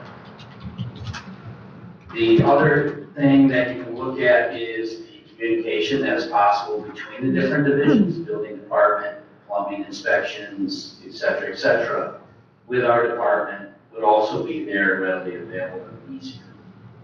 So you can look at the convenience there. Obviously, we would adapt and overcome as we always have done for the last 26 years if necessary. But I would say that Commissioner Algier nailed it right right on the head, that the services from the Illinois County citizens would be there in one spot. And the question has come up before about public health and environmental health separating. Environmental health has really no functions that public health has to help with, and vice versa. So to have us separated and put in the lower level would be perfectly fine as far as operations. It would be disruptive. It would also free up space for the public health to do what they need to do in the current facility, meeting rooms, staffing rooms, etc. So that's my opinion on it, and you can kind of go from there. Dan, I don't know if you have anything else to add. Yeah, I would just agree with everything that you said, Eric. And just to let the commissioners know, I worked in Grand Traverse County, at Grand Traverse County Health Department for 20 years, and we had that exact arrangement of environmental health, being in a building with construction code, Department of Public Works, soil erosion, all of those different entities. And I can tell you that the citizens and contractors that use those services were very happy about that and was, very supportive of that arrangement and appreciated it. And just, what Eric pointed out about the relationship between environmental health and the rest of the health department, I think having those services together is not as necessary as you might think. There's just not as much interaction on a day-to-day basis where it was needed. I think it would be more important to have environmental health close to those other county services like building department, equalization, Department of Public Works and whatnot. And it worked very well. And the communication that Eric talked about, I can attest to that. I mean, to be able to, walk down the hall and talk to somebody in the building department when you have an issue going on, there's just a lot of efficiency, and you get things taken care of, you get things done. So that's my 2 cents about that. I see Anybody has any questions? three commissioners. I had Patricia Sotis Little, and then Melinda, and then Deb. Thank you for your comments, and I have been solidly behind this from the beginning. I think that it makes ultimate sense for the very reasons that both of you have just stated. I think it is a huge convenience. I think the collaboration between the departments, the building safety, and between, and the health department would be an enhancement just for staff. I know I'm on the building safety committee and have been for a number of years, and I know when we talked about bringing the services online, that we were talking about the difficulties of people understanding that they had to go to the health department for this, they had to do the drain commission for that. Now we have the drain commission here in this building with the conservation program.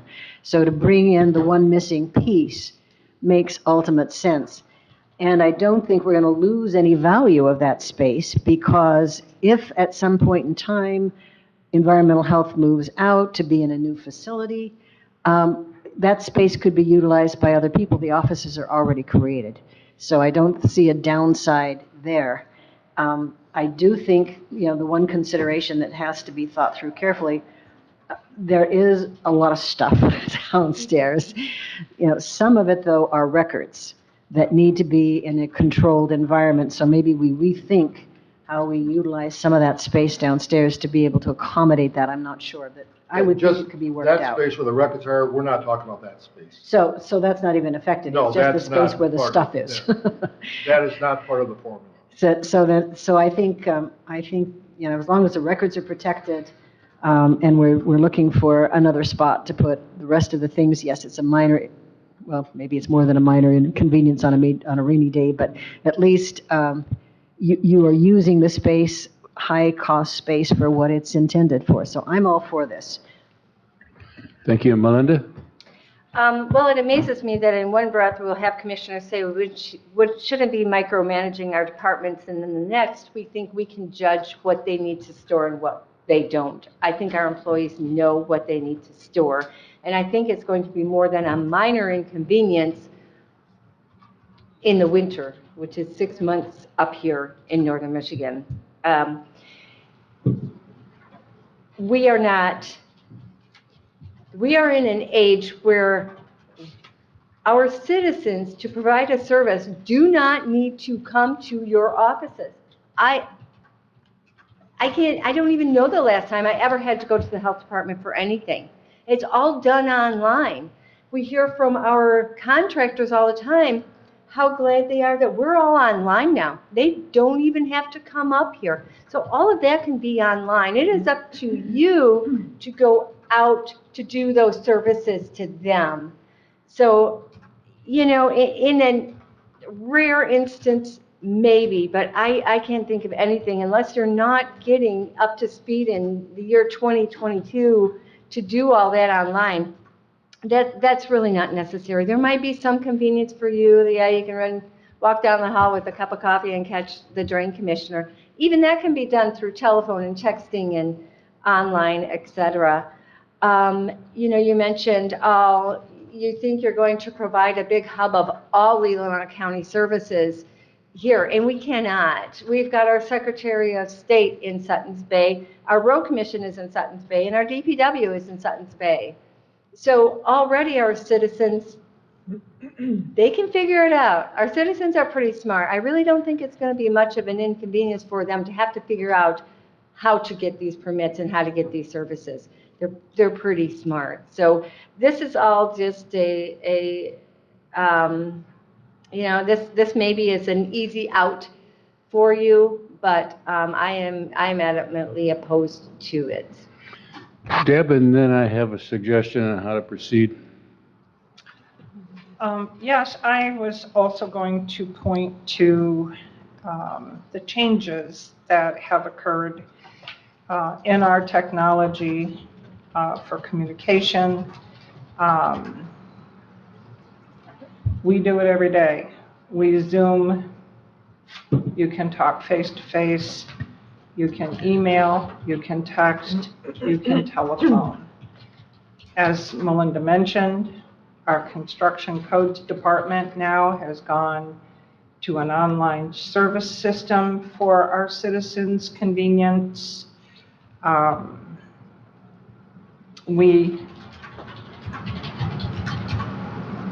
There is the question of the $500,000. So is the health department willing to pay that $500,000 to renovate our lower space? I didn't hear any offers on that.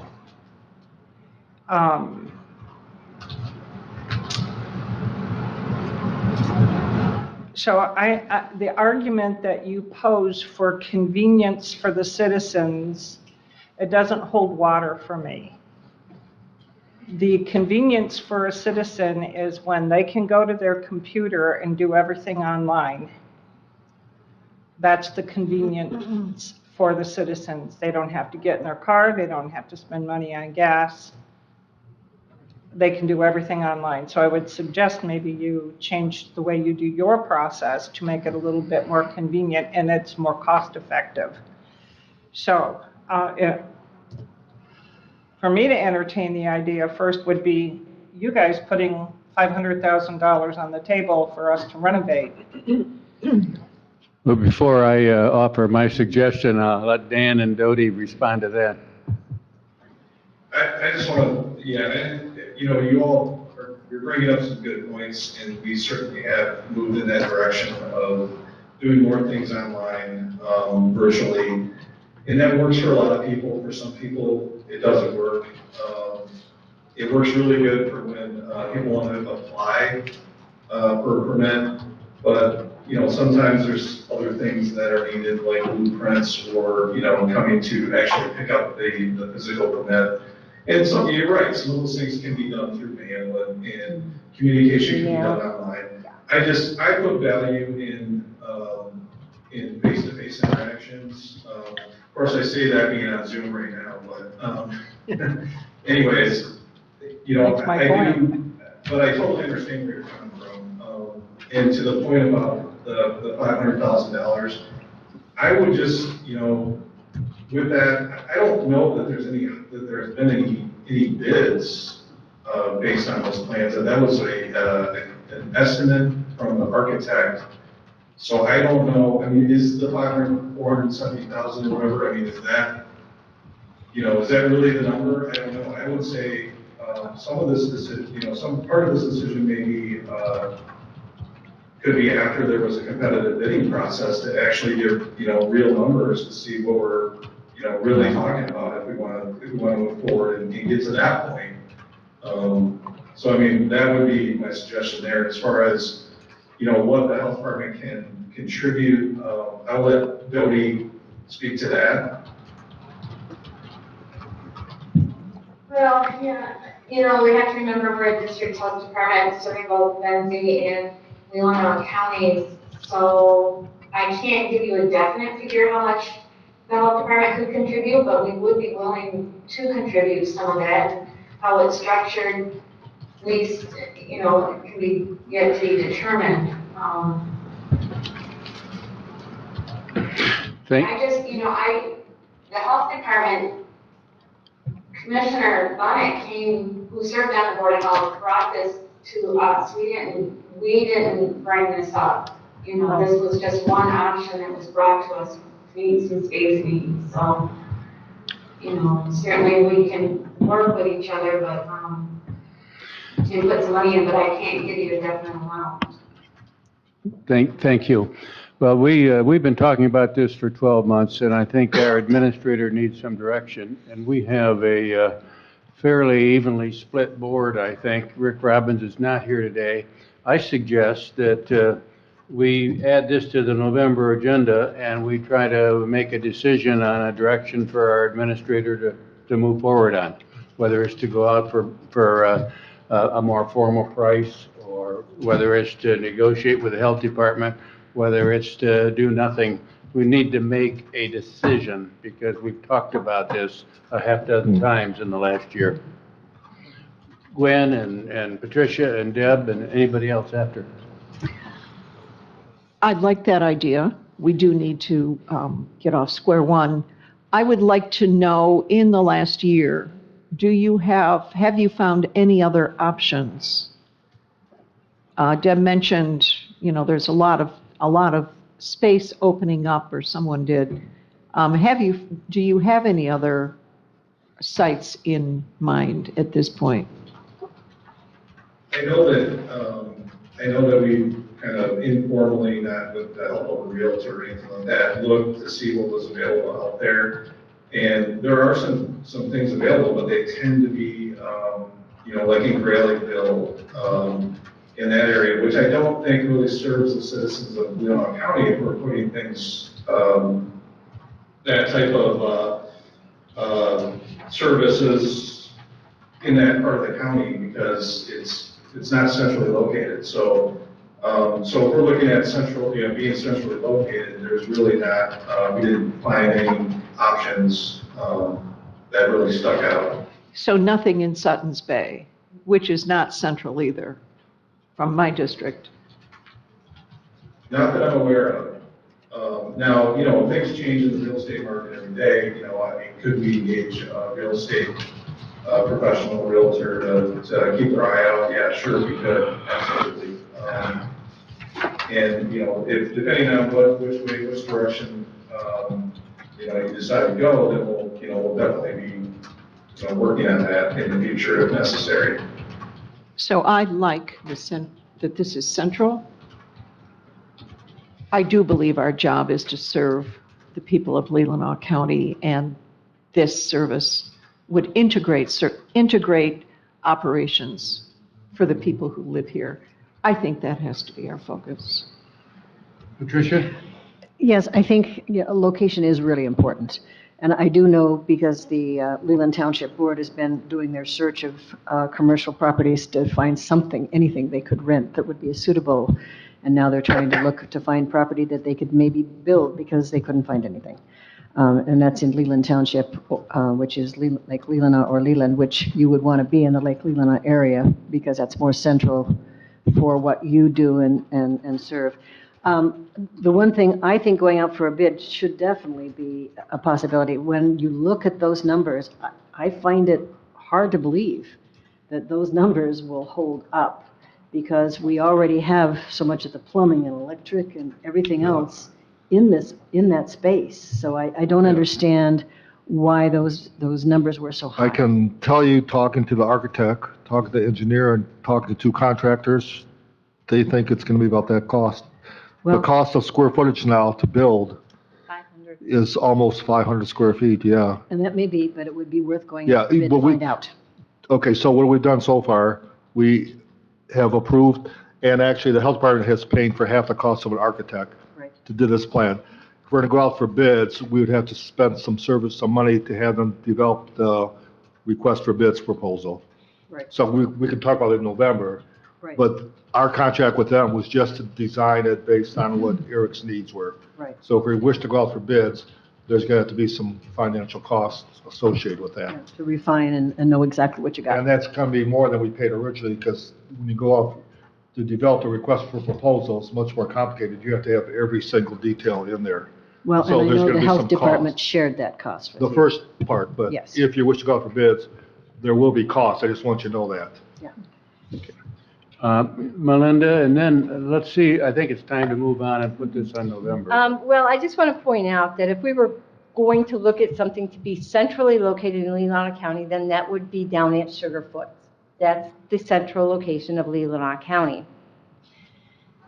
So the most logical is Grelikville, and the reason being, there isn't anyone in Leelanau County that doesn't travel to, let me rephrase that, or that'll be taken literally. Nearly everybody in the county travels to Traverse City at some point in the month. That's where our hospital is, that's where our doctors are for the most part, that's where the largest of services are provided in Leelanau County. For Leelanau County, as much as we like it or not, everyone travels down through Traverse City. So that would be the most logical, because people already travel. We're already on the road, we've already got to go there. So, you know, to try, this is actually out of the way for the greatest amount of the population in Leelanau County, where this location is. And that was why I opposed the health department being built down in Lake Leelanau. It makes everybody from the south have to travel up. So it's just, as I said before, you can look at numbers. It's not going to be any cheaper unless you want, you know, perhaps no heat or plumbing or whatever down there. I think that this is not money we should be looking at spending at this time, especially when we've got an HVAC system to take care of in this building first. Mr. Chairman, I Yes. do believe that I was in the lineup when you were talking about. You may speak, Deb. My request is of the administrator to do a survey among our department heads and report back to us, if you would, the impact that it would have on our department heads and our employees, all of our employees. So that, Yeah, we can do it. We can do it by the November. I think it is self-serving to not ask the people that work in this building. So thank you. Thank you. Yep. We will add this in November, and if the health board wanted to talk about this at their next meeting, they could do that and get something to us. Thank you very much, Dan, Eric, and Dodie. Thank you, Thank Bruce. you, appreciate it. I think you better schedule an all-day session for the November meeting based on everything we talked today. We've moved to November, so. And I think it just was be that prepared. rescheduled meeting that we wanted to make sure was It's on the short. 9th. So just want, because these are, seriously, it's going to be a long discussion here. All right. We have the next on the agenda, and I'm not going to give us a break because our 5-minute breaks turn into 20. So let's keep plugging away. Steve apologizes for not being here. He had a mandatory meeting, I think, with the Glen Lake Association over their dam or something like that he had to be at. But this is about a salary. And Jared, could you give the board an update on what is the salary of the drain commissioner currently?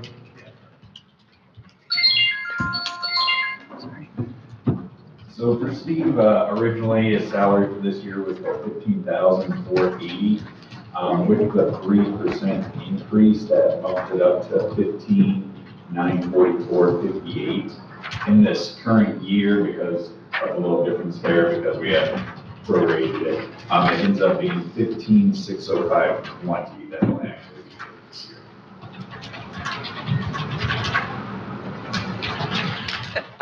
When you consider the benefits that he earns, what is his pay package with benefits? I don't have that in front of me, but I can go back and figure it out. The only thing that you really have with him is his health insurance. And Jen, what's the approximate cost for? Health insurance, I believe, for 2 people is about 14 is what we budget. Okay, so let's just say 15 to play it safe. Yep, 15 paid safe. And then MERS. He does have MERS. He is in the locked rate, so that's just part of the closed group. So that's a minimal charge there. And his life insurance is, as an elected official, there's no short-term, long-term, so it's a few dollars a month to have a life insurance policy. So to say approximately 30 to 32,000 would be a safe estimate? I would say that'd be safe. Okay. So how long Thank has you. he done that? He has been drain commissioner for, Forever. How long has he been paid, been at that rate of pay? it has not been adjusted since I've been here, other than the Steve, average. It was probably the late 90s when Steve ran for drain commissioner, and it had been, I believe, $9,000 salary, and we bumped it to 15. When? Probably when the commissioners were bumped, So that clear was, up to 5. that was So a we long went time. from Commissioners, I 35 think, were bumped in 35 1992. Okay, no, No. it was 05 after. It was after me. 05, between 05 and 07, you bumped him. Okay, yeah, You go from back and look. 3,500 Oh, the to drain 5,000. commissioners. Yeah. And So, then, so he did get, that was a bump when he ran for it. and that position gets the increases all employees do. But it has not been adjusted specifically since 15, 20 years ago, in that range. How many hours a week is he working? It varies. This past year, he will claim he's worked almost full-time with all the drain districts. That's what I was He gonna told say. us it was $18 an hour that he was making. Is this the only income he has from the county, or does he get some No. soil conservation? He has a separate contract which is independent from the job. He actually has another position, but that's through the conservation district, which is not part of the drain commissioner's responsibility. If someone else chose to run for drain commissioner successful, they would not take on those duties. Do we have comparable pays from other counties for drain commissioners? I don't have it, not that I'm aware of. Is there a request? Is there a specific request? Or I think we need to suggestion on look at this? comparisons to see. I talked to Steve, and he said he had submitted an amount in his request. It's in the budget book? It's on page 113 in the budget book. It was 5,000, wasn't it? How much? Wasn't it 5,000? That sticks out of my mind, but I don't want to. If you want to reference, if you have your book and you want to take a look at it, it is under your Resource Management and Development tab. It's page 70, and it does show that his Social Security is about $1,200, hospitalization is $14,200, retirement is about $29,000, depending on the closed group's wages, and life insurance is $139.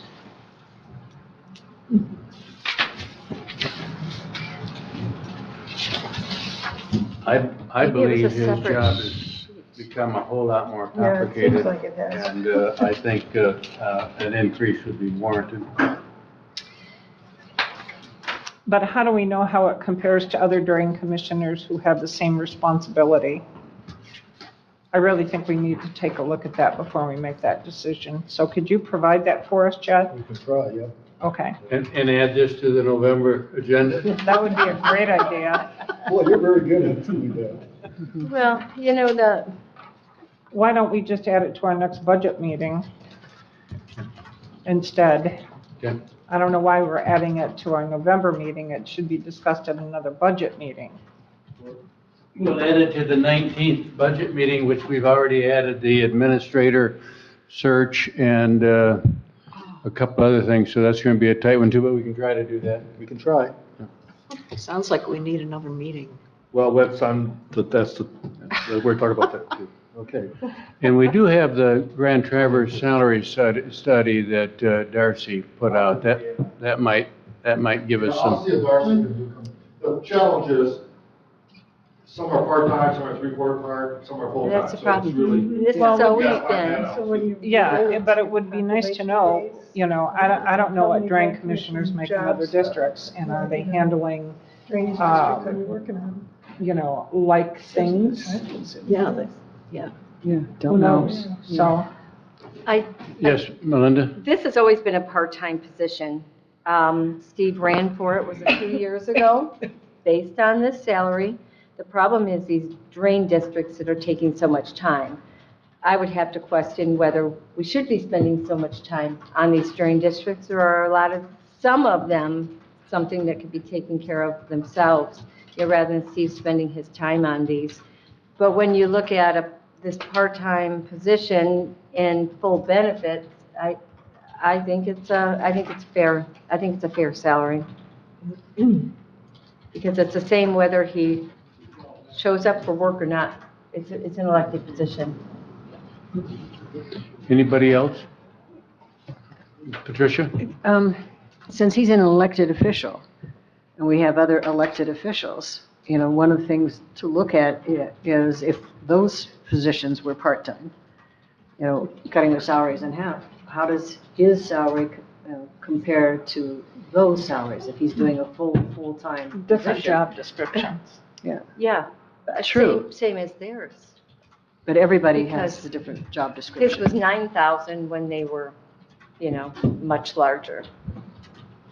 And then we increased it. Well, we'll get some comparables and look at the salary study and bring it back to the 19th. And I think my suggestion would be we look at hourly wage comparisons as well, because I don't think we have many employees that are making, if he's accurate, $18 an hour and have a department head responsibility. Oh, I don't think I would go there if you start looking at some of our elected officials. If you want to make them all comparable. That would be opening a can of worms. My point was, I don't know that we want department heads working at $18 an hour. And I'm going to tell you, there are probably other elected officials that are working at $18 an hour. And if we're going to take one elected official and say, well, you're working, let's bump you to $25 an hour. I'm saying that's a can of worms, because I know there are other elected officials that work more than that. Thank you.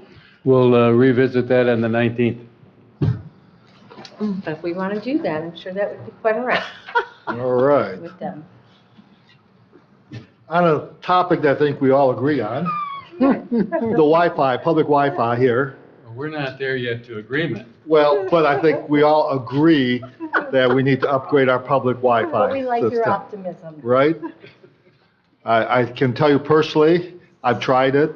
It's spotty. So to back up, Steve Okay. is, because Jen pointed this out, so Steve is 64,000. I'm sorry, what's, Grand total? No. Oh, wait, 30, whoops, I'm yeah. sorry. I was Okay. a page ahead, yep. Yep. So it's, yeah, I think I wrote still down closer 34. to 34, Yep. yep. Thank you. What's the tab? Okay. Yeah, For resource man. Resource for drain commissioner? Or No. for Leanna? She doesn't have a tab on this one. no, we're just talking No about, This is the fun portion Yeah. of the meeting. Oh, no tab. There you go. What do you got? we call her our fun girl, right? You got 5 minutes to sell us on your idea, starting now. Well, let me start. We have been talking about a Wi-Fi upgrade long before Leanna got here. So this is not something that is new. We've had Wi-Fi minor updates over the years, but more and more people are now requesting it, demanding it. We're having more public in the building using downstairs. With COVID, we didn't allow that, but now if you go downstairs, every room is booked. And most of the time, someone is either zooming in or doing the Wi-Fi or trying to log into a web page. And it's a challenge. because sometimes when it's beautiful, I eat or lunch downstairs there, and I try to log in to read the papers, and sometimes it works, sometimes it doesn't. And sometimes within half hour, it works for 5 minutes, it doesn't work, and so forth. And I know you said, our system is pretty old here, our Wi-Fi system. It is, I want to say 2018, I think it was. And that was an upgrade, but we did some upgrades, but the whole system, from what Ron said before he left, that we probably need to revise, and I don't know what that means, that we definitely need to. Probably will need to do new equipment next year, but I'll tell you what I have been able to determine. Our Wi-Fi is supplied by an AT&T internet connection, which is only 10 meg, which for internet is really inadequate. Yeah, oh yeah. As you all know. But now I know why, because I think it's the source. I did have a conversation with AT&T one day. We can increase our speed to go from 10 to 50 megabits per second for an additional $250 a month. The other option is to go from 10 to 20 for an additional $100 a month. But obviously, I don't think that's going to be good enough. So what was the first one? So do we need a motion here? How many would go to 50 meg for an additional $250 a month? Okay, 50 meg. That sure makes sense. Yeah. It makes sense, I think. You would have to sign a 2-year agreement in order to do Will that be $3,000 a year? $3,000 a year. So you're saying, and well, thank you for doing the research, because I just asked you about this last week. So you're saying it may not be our equipment, it could be the I think Wi-Fi. it's the internet. Service, Feeds it. the service. Yeah. The ISP. So let me ask this. 50 is wonderful, but do we need 50? Can we start with 20 and see how that plays out? We could. Well, 20 is What do still we- pretty slow, isn't it? I suspect it probably won't be enough, but we can certainly try it. The only thing, my only concern would be is if we have to sign a 2-year agreement. Are we stuck with that? Yeah. Gwen? Oh, you're I not would- talking to the right people, I don't think. I would say. We should get a trial to see what our needs are, to discover what our needs are, don't you think? If we can. Yeah. You'll be surprised if you start asking what they'll do. They want to keep you as a customer. Definitely. Oh, So- we're definitely staying, because this is also our phone line, it's kind of a bundle together, so. I Gwen, would, Patricia, I Melinda. would say $100 versus $250, and you're getting less, you are getting less than half the service. There are a lot of people in this building, a lot of people come to this building. It's very frustrating to get here and not be able to access. I sure would think that we should go to 50. Patricia? We should be high speed. And minimum high speed was 10 down, 3 up. Now, then it went to 25, 5. Now it's considered 100. And I think doing anything less than 50 is not cost effective, but I agree with Deb Rushton on her point of we should have a little leverage here because we have a package with them. We also have a new tower going up, and I'm sure AT&T probably might want to consider being on that tower. And that would definitely improve their service to all the many people who are complaining in this area of drop calls, et cetera, et cetera. So I think a little negotiation would be in order. And I think you can probably get a better price, but definitely at least 50, because otherwise there's no way that a lower speed is going to serve this building. We're going to have the same problem. And if it's a 3-year contract, that's another thing. I'd work on the negotiation on that. Things are changing too fast. So that would be my suggestion. And thank you for making my point. You're welcome. Melinda? That was a point that I was going to make. I think I wouldn't go less than 50. And once we get the tower, that ought to, I mean, right now, looking at it, I wouldn't go less than 50. But if we get the tower up and running, is that going to help? Are we going, it won't help. That's So- a No, because that's cell data, and this is separate. Separate, okay. So I would say definitely go 50. But I do like the idea of a trial period to make sure that is our need, because is it more? Do we need more? I think the question also is timing, because not everybody, the public, I mean, we have Yeah, high tides, you might say, and low tides. So, But we have to cover the highest point. right. We do, But- we shouldn't be without. But most of us in our home, if we're on Charter Spectrum, I have 100 down. And so I think a county building ought to at least meet the home standard. So I think we ought to keep pushing. Our internal network, which is Charter, we do have 100 for that. Yeah. But that's That's our wired connections. wired, thank you, that's what I was looking for, that's the wired connections, yes, that's our T-line or something coming in, right? But that doesn't help with the community room for public. No. And that's where we're doing presentations. Or a Zoom and stuff like that. We also have a lot of people that come to court and use public Wi-Fi. Yeah, that's always been a Well, challenge. there's an attorney upstairs right now testing out the Wi-Fi for the trial next week. Yes. So is where we are, that we go for 50, see if you can negotiate the price down, but that we could actually make a decision today and say, get the best price you can, but get 50. How about we come back on the 19th? We'll see what we can do. Session. I believe that Chet has the ability to negotiate on your behalf. Yeah, I I can would come think back. so That's too. what Ron did I for you. mean, let's see where we are on the 19th. Okay. I mean, if it's, we're talking about the maximum $3,000 a year. Right. So we're not talking about a large amount of money. I was just trying to see Yeah. if we could come to a decision today. Well, we Well, are, I we think will we come have up a with a consensus. full proposal by the 19th. Thank you. And we can, because we actually had, I want to see a contract too before we sign anything, so. We're looking for a little better deal, and we're depending on you to go out there and get the better deal, but I think there's a pressure's on. consensus on the board. Yeah. that- Yeah. So we got That's what I'm saying. We actually did come to consensus on one topic. And really, I think, when you look at the next issue, the community meeting rooms, I think a lot of that is tied to our Wi-Fi. I think we fix the Wi-Fi, we will fix a lot of those issues down there. Except the projection system, you can't connect with an iPad to the projector. True. And most people come to do presentations today, don't bring their IBM, they bring their iPad. Okay, we do have Apple TV there, so you can connect with your iPad. You should be able to. But that's not to the screen, right? It's, Not the projector. We can certainly look at getting another projector that will have some. Okay, I can use my iPad here or downstairs and connect to that screen. but the big screen in the community room is not connected to the Correct. Apple. It's, yes, it is, yeah. Okay. Yeah, because I've done Check it. it out. Because if you use Apple TV, which we bought, and you have an iPad, it's an Apple iPad, it does connect wireless. to- So why to are this- people to having the trouble? screen. So why don't you troubleshoot that and then get that all figured out for us at the next technology meeting? Now, if that they're we're gonna using have? Zoom, it will not show on Zoom, so I think that's the issue. That may be because That's we the, couldn't bring in a that's presenter. that's the issue, yes, yes. We're talking about two different, Okay. if it's just in this room, I can We use my get it. iPad right now and put on that whiteboard. Sounds like a private With no conversation. issue, because there's a Apple TV black box up there.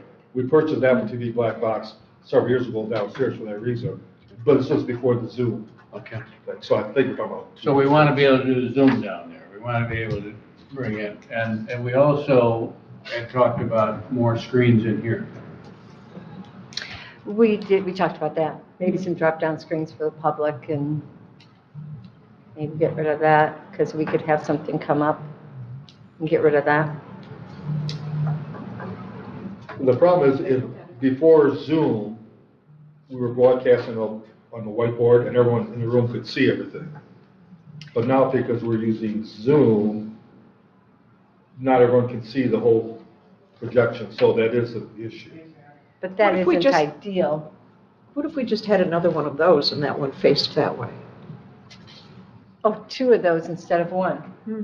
Back to back? I would not recommend. Isn't that the least expensive option? I cannot see Or that put something screen on the when we wall. have No. presentations. It's No, not. I mean, it's, Yeah, unless they have pictures on it, and if there's Yeah. documents You can't or read stuff, it. Uh-uh. you can't see it. That's true. Is there Well, a let's get the way we could Wi-Fi. Drop the screen this way so they could see that way, and then those people see that way? Well, we might be able to, Put them back to back. maybe mount some screens up in the corners to view that way and Yeah, corners Something of, else that you guys can see better.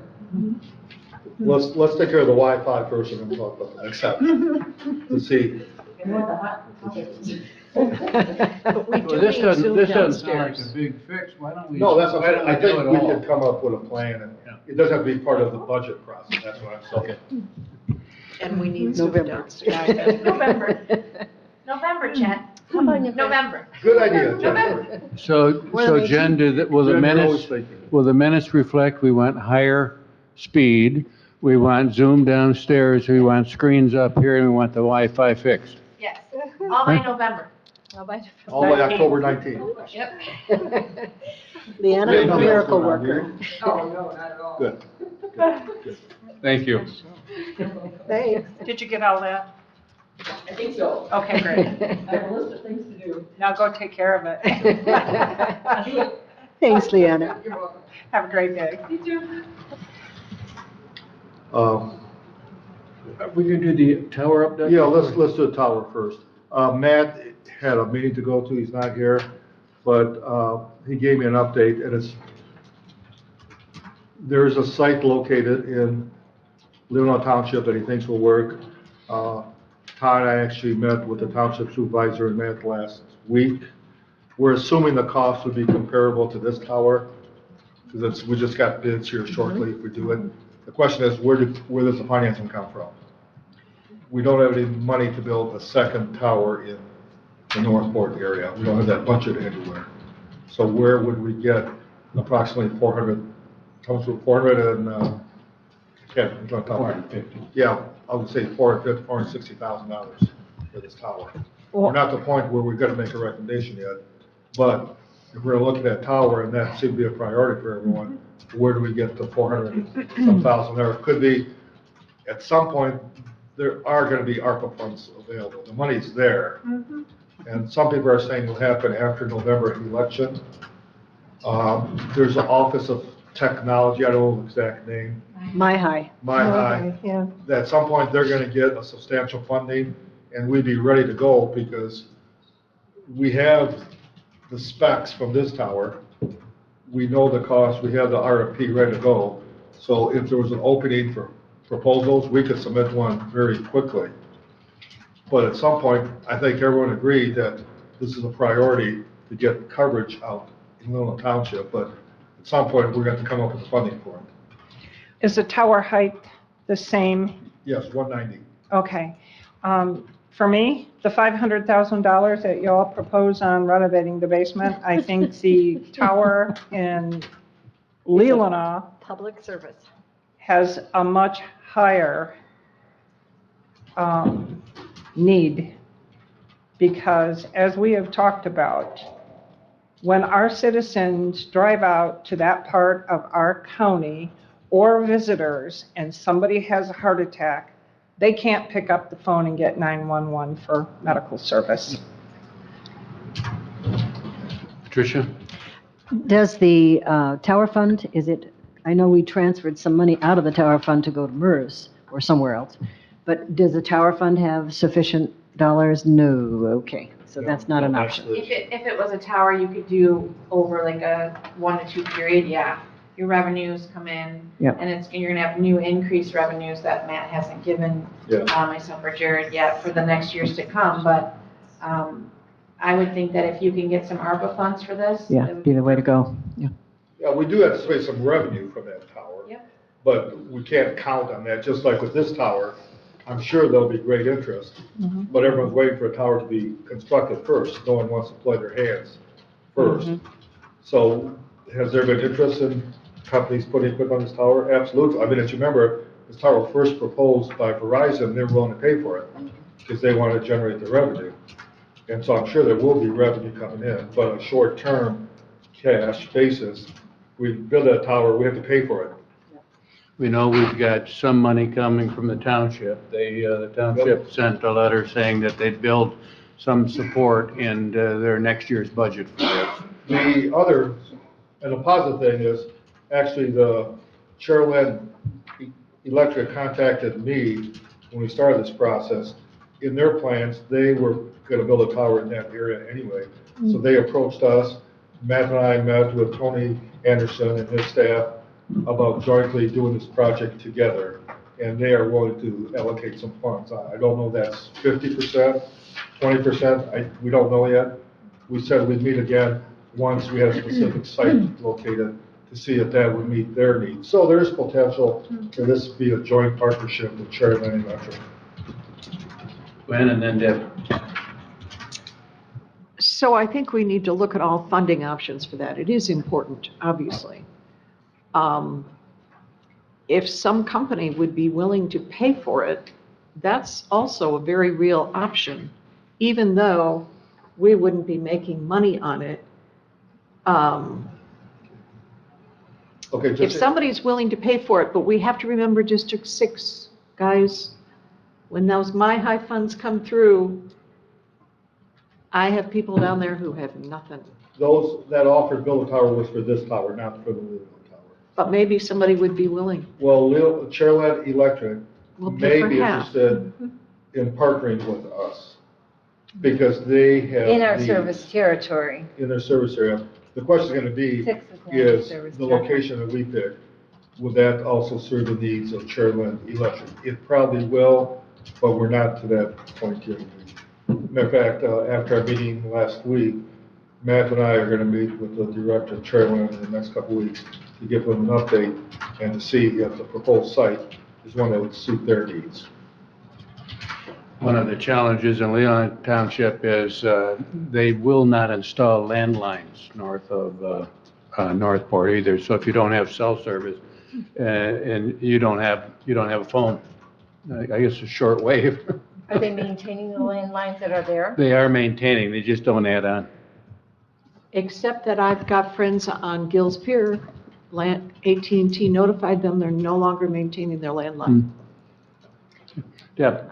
Yes, I would propose that we move forward, put the plan together, and when the ARPA dollars become available, we utilize those funds for this project. I think it's that important, that that's something that we cannot go without planning for, whether it happens in 3 months or 6 months or whatever the plan is. But I really think that this needs to be put on in our budget or figure out how we're going to make this come to fruition. Well, we know approximately what the costs are going to be. The question is, how are we going to finance it? Well, we can talk to our finance department and get it figured And out. assuming we all want to go forward, which I'm hearing everyone does, we need to have a discussion now about the budget, how much money are we going to allocate? We won't know that until we talk to Cherryland. Yeah, but worst case scenario, if Cherryland says no, does not fit their needs, I think the consensus is still to go forward. We have to go forward. So that's why we need to have a dialogue on This how we're. is our responsibility. We're almost to that point. Matt's going to finish the studies here, and at some point, we're going to probably ask for us to go out for bids. I think we can do it, but we want to make sure you're all on the same page. If we do that, we need to have financing available, so it is time to have a discussion on this. You have 195,000 that you transfer into the or transfer into 911 dispatch. So if you had to have an absolute start of funding, the 195 could come from would just be increased at the general fund level. And this 195 would then go into the start of your compiling of the information you can gather from the township and Cherryland if you're looking at a collaboration. Is there money left from ARPA too? I think we spent 3.2. I believe you do. The last time I did that was in April. I don't think Jared's had time to look and put together what's Yeah, you have left. not made any other allocations. That's what I thought, so we only took 3.2 plus a few However, we others. did make a commitment for 5 million, Yes, we did. and we still have that gap, so it's a moving target constantly. Good. And District 6. We have to remember that. We're not forgetting District 6, Gwen. And When that District 6 MyHigh is, money comes District through, 6 is tied up with the got to- MyHigh funds and the proposal and the with other Spectrum. option, and I'm waiting till after the election in November, but whoever's our state rep and state senator, we go to them and tell them, we have no 911 service. in Leelanau Absolutely. Township. Absolutely. That has to be a priority. if the curling club can get 2.7 million Yep. to renovate the old Kmart in Traverse City, and if the senior center can get 8 million to renovate them, how would we compare for 500,000 for a legitimate critical service? So that's a 911 call to our legislators. I'm just waiting till after the election. Election. That's a great point. To see who. Yeah. But let's try. Yeah, and we need to raise awareness on that locally.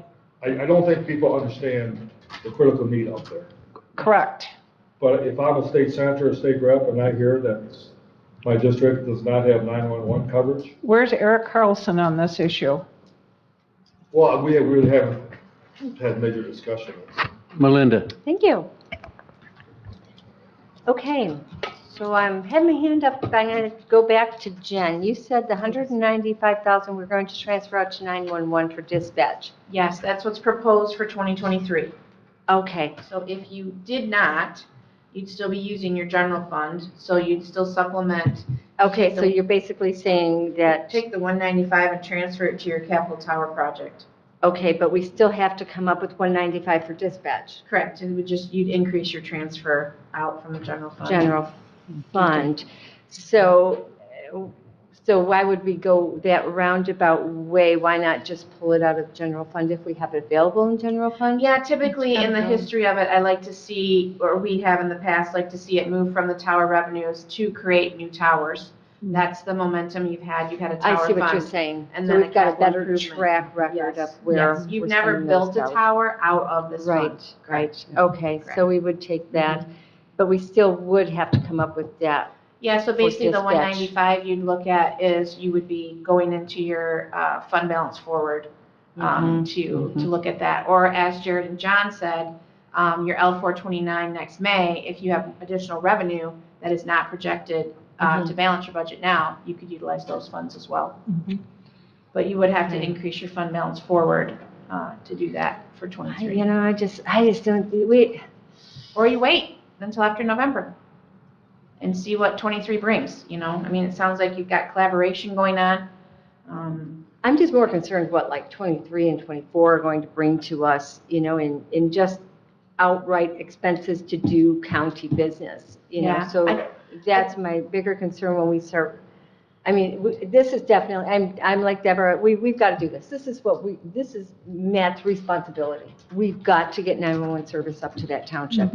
So I'm definitely on board however we have to do it. I just want to caution us to, you know, keep our fund balances healthy going into the next couple of years, because it just seems like it's going to be ugly financially.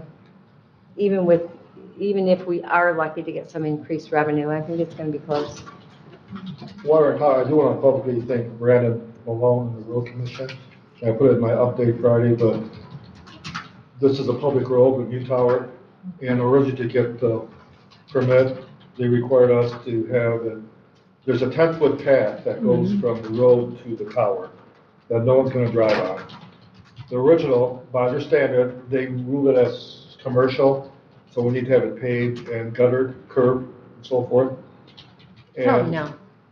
Matt says, It's not so let's necessary. just call Brandon. So I invited him, we went for a walk, and within 10 minutes, we agreed it's not needed, and he waved out. So I just want to publicly acknowledge his efforts. And we also had a very good discussion, a little off topic, with Trudy and the recycling down there. Originally, the fence was being much, much bigger. Trudy and I met with him, walked over, talked about it.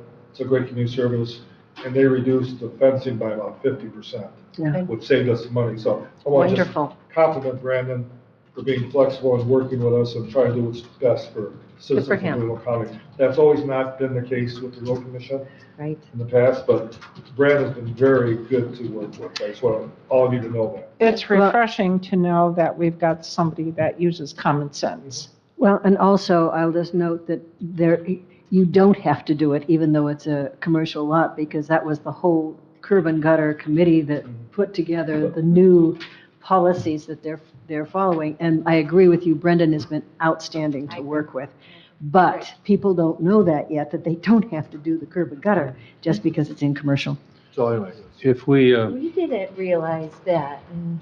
Never mind. if Cherryland was an equal partner, it sounds like we have the money to do this with the township match and the money Jen's referencing. Seems like a discussion Yeah, with well, Cherryland. on the bright side, we have a commitment from the township. Cherryland is interested, and I think with ARPA or going to our state senators and say we'd be half of it paid for, we could maybe have a net cost of zero if we take a positive approach and just, you never know unless you ask. Once again, if the curling club can get 2.6 million, it just seems like there's funds available. So, if you will, Ty, let your fire chief up in Northport know that this Board of Commissioners is working to provide that service for your citizens up there. Thank you, and I do appreciate the support and I understand, I think it's a critical need. Yep. We had Dr. Foster, who's on the land bank, had an accident out at Peterson Park. He fell down the steps and the ambulance couldn't be called because there was no service. We can't do that in our parks. Yep. That's a problem. Thank you. We now are at our continuation of 2023 budget review. Jared? We have to limit you to 4 hours on this. Oh, boy, I don't know if I can do that. You'll be out in time for lunch. Is everyone on time constraint or no today? Anybody time constraints? I will be leaving by 1:30. I'm leaving at noon. Well, with Rick not here, with Deb leaving and with Patricia having to go, Same and I here. think you're being generous by saying 1:30, maybe we should stop at noon. Yes. I just hate, I mean, to have only 4 people here doesn't make, Right. we're going to have to Redo. rehash everything It's anyway. going to get moved to November anyway. Yeah. When the new administrator will be responsible for all this. We didn't I'm done have, October. Jared and I discussed on this topic of what we thought you guys would want to do, and we had talked to Chet before that you kind of put this in your agenda, is if you had any questions that you Yeah. wanted to ask Jared. If there's anything in your book or anything that you saw that hasn't been covered, if you wanted to dive in and get an explanation. Yeah, I remember at our first meeting, we kind of gave you the assignment to review the books, and we're hoping to trim these meetings down a little bit. So instead of us going page by page by page, we're hoping you all took time to review the books and ask Jared and Jen questions. And I do want to bring up, Don Wagner got in touch with me yesterday. It sounds like Grant Travers. Okay, they might not know who Dawn Webb. Oh, she's from the district court. So, she said Grant Travers approved a full-time compliance officer and a .2 probation officer. I believe, she was just asking if you guys would approve it and then she could post them. I believe we'd be responsible for 11% of their salaries. Both of those combined would be about $8,200 for us next year. In our 3-county partnership, we pay 11%, Ashland pays 18%. The rest are covered by Grand Traverse County. I'm sorry, I didn't hear the first position. There was a compliance officer, that would be a full-time position. Do you know if they have a compliance officer currently on staff? I do not. I got the impression from the email, I could be wrong, because this is a new position. It is a new position, yeah. Melinda? Would we in Leelanau benefit from this compliance officer? I think And the we would have to have part-time Dawn probation Wagner officer? Yeah, Do you- she might have to. Your My work guess with is courts. that- Right, my guess is that it's, if they're getting this from Grand Traverse County to approve, then yes, that person's gonna have a position and works with all three. Okay, all right.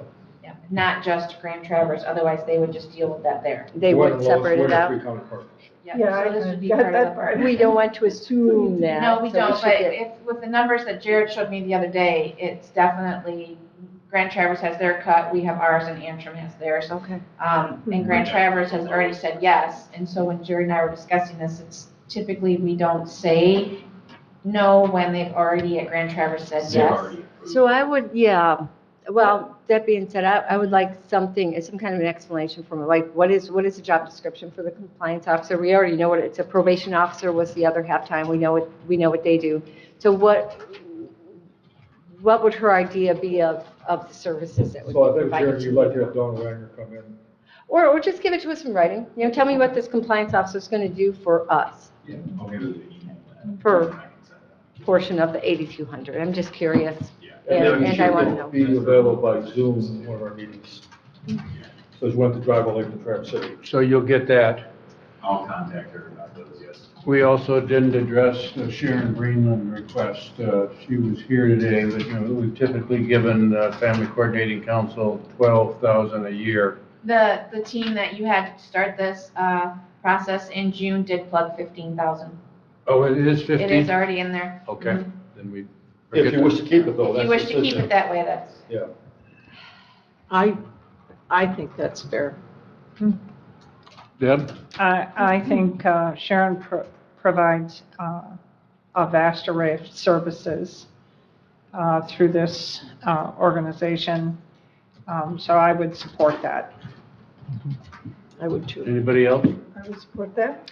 I would perhaps leave it in for now and just let's remember that, we only be a $3,000 gap, but if we need a $3,000 gap, she did say she could manage without it, so let's just keep an eye on it for now. What other questions do we have for Jared that we haven't, what decisions haven't we made that you need decisions on? Well, I will need to know, are we doing the, for HVAC, what are we gonna be doing? Yeah. Are we gonna be doing a study? Should we budget? I think $50,000 for realistically, the cost of the engineering study for now, and we'll try to get that number here fairly soon for you. But if you have to guess right now, if you want to just put in a dollar amount, I'd say put in $50,000. that? Okay. You could always modify it, but at least you have something to go on right now. So that will go into your capital outlay, or your capital improvements, which is Fund 470. And then when you go through with the project, if that is the case that you do that, then those costs are put into the improvement of the building. Project. But I think just to keep the process going, if you plug in 50,000, Yeah. we can. We had gone through and put zeros for Yeah. the whole Yep. 470 fund, so right now there's nothing in there. Gwen?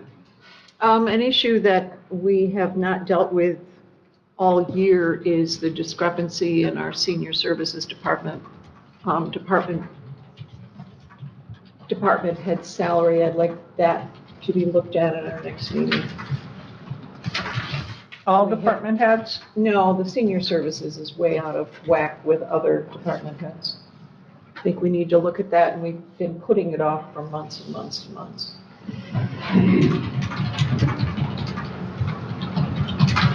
So does that go on November? I'll be on budget meeting. On budget meeting, yes, I'm sorry, that's what I meant. On the 19th? I don't know that we should look at one. I think we should look at all of them as a whole. If we're going to look at one, we should look at all of them, because I think we're going to create an issue if we don't. Except that one is way out of whack, and we talked doesn't about matter. And I agree with that, which is why I would rather we did not look at one, just Right. one. Or look at all of them, because it's going to create. I think we Mushroom agreed already to look at Steve Christensen. So that's one. All the more reason to look at all of them. Patricia had her hand up. No, I was just, Patricia had her hand up. Tricia? it sounds like the wage study has kind of gone bye-bye, because now we're doing this all piecemeal. And I thought we were in agreement to do that, but then it got pushed off to the next board. But it sounds like we're really deep sixing the whole idea, because by the time we get around to it next year, there'll be a lot of adjustments already done, so just pointing that out. Well, also, the argument came up during they just got a 3%, a mid-year 3% raise, and that's healthy. We've been inconsistent because it wasn't too long ago we adjusted the administrator's assistant salary.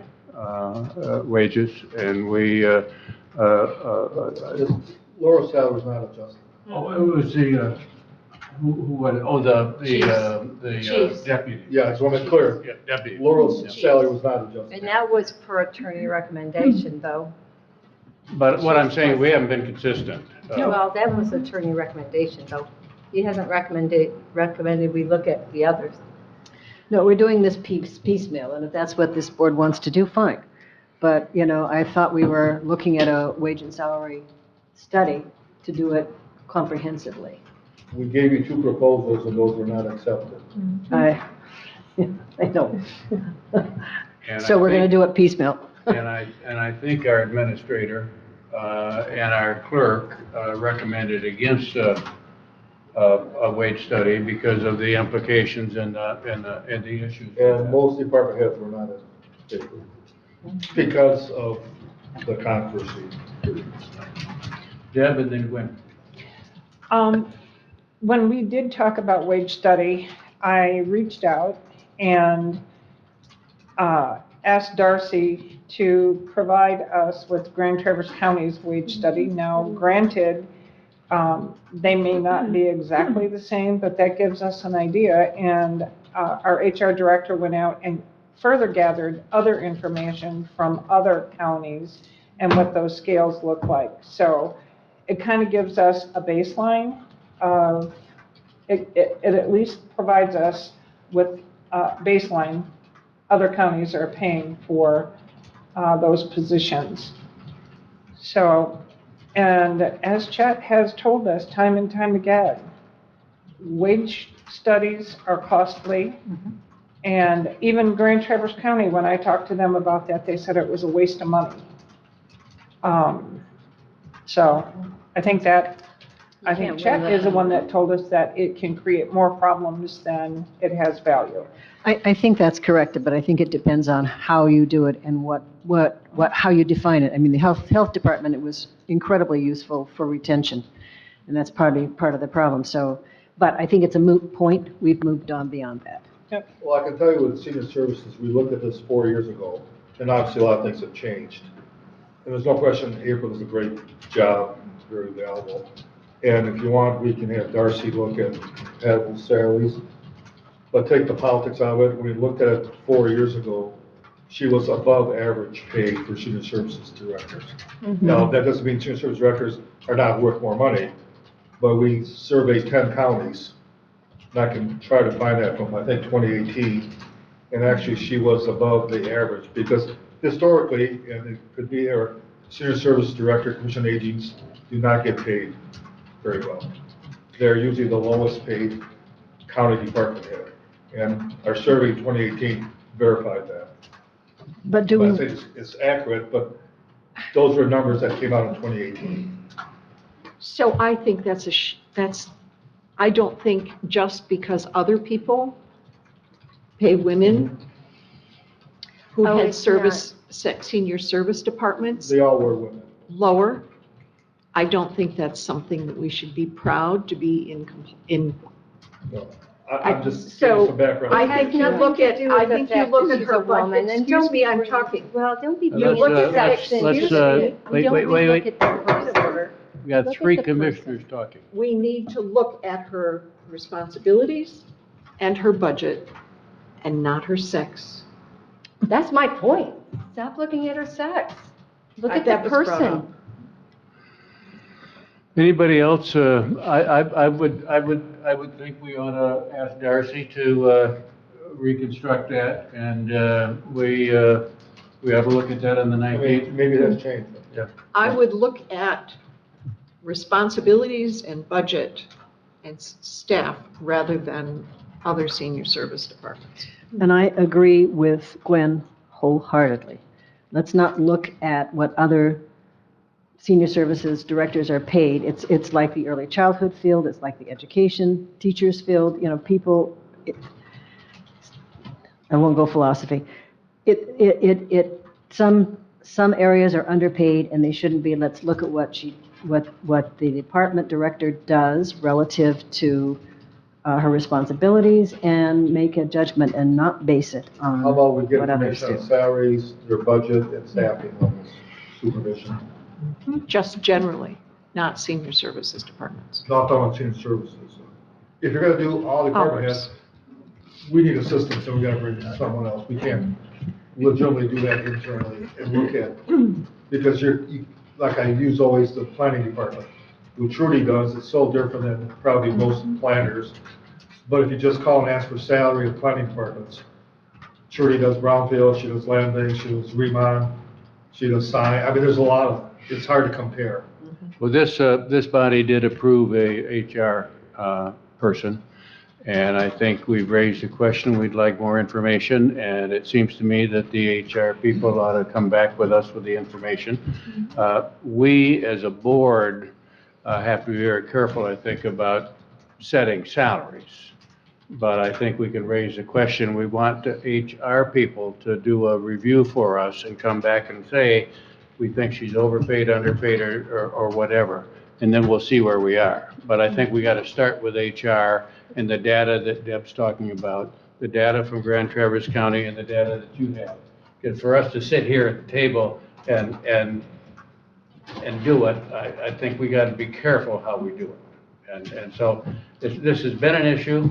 It's been an issue. We've talked about this for a couple of years. So let's come back with the information we've requested and see if we can have an administrative I recommendation. think last time we reviewed 10 counties, comparable sizes, and we'll try to do that again. But instead of just salaries, we look at what the total budget is and how many staff that person supervises. Melinda? Yes, thank you.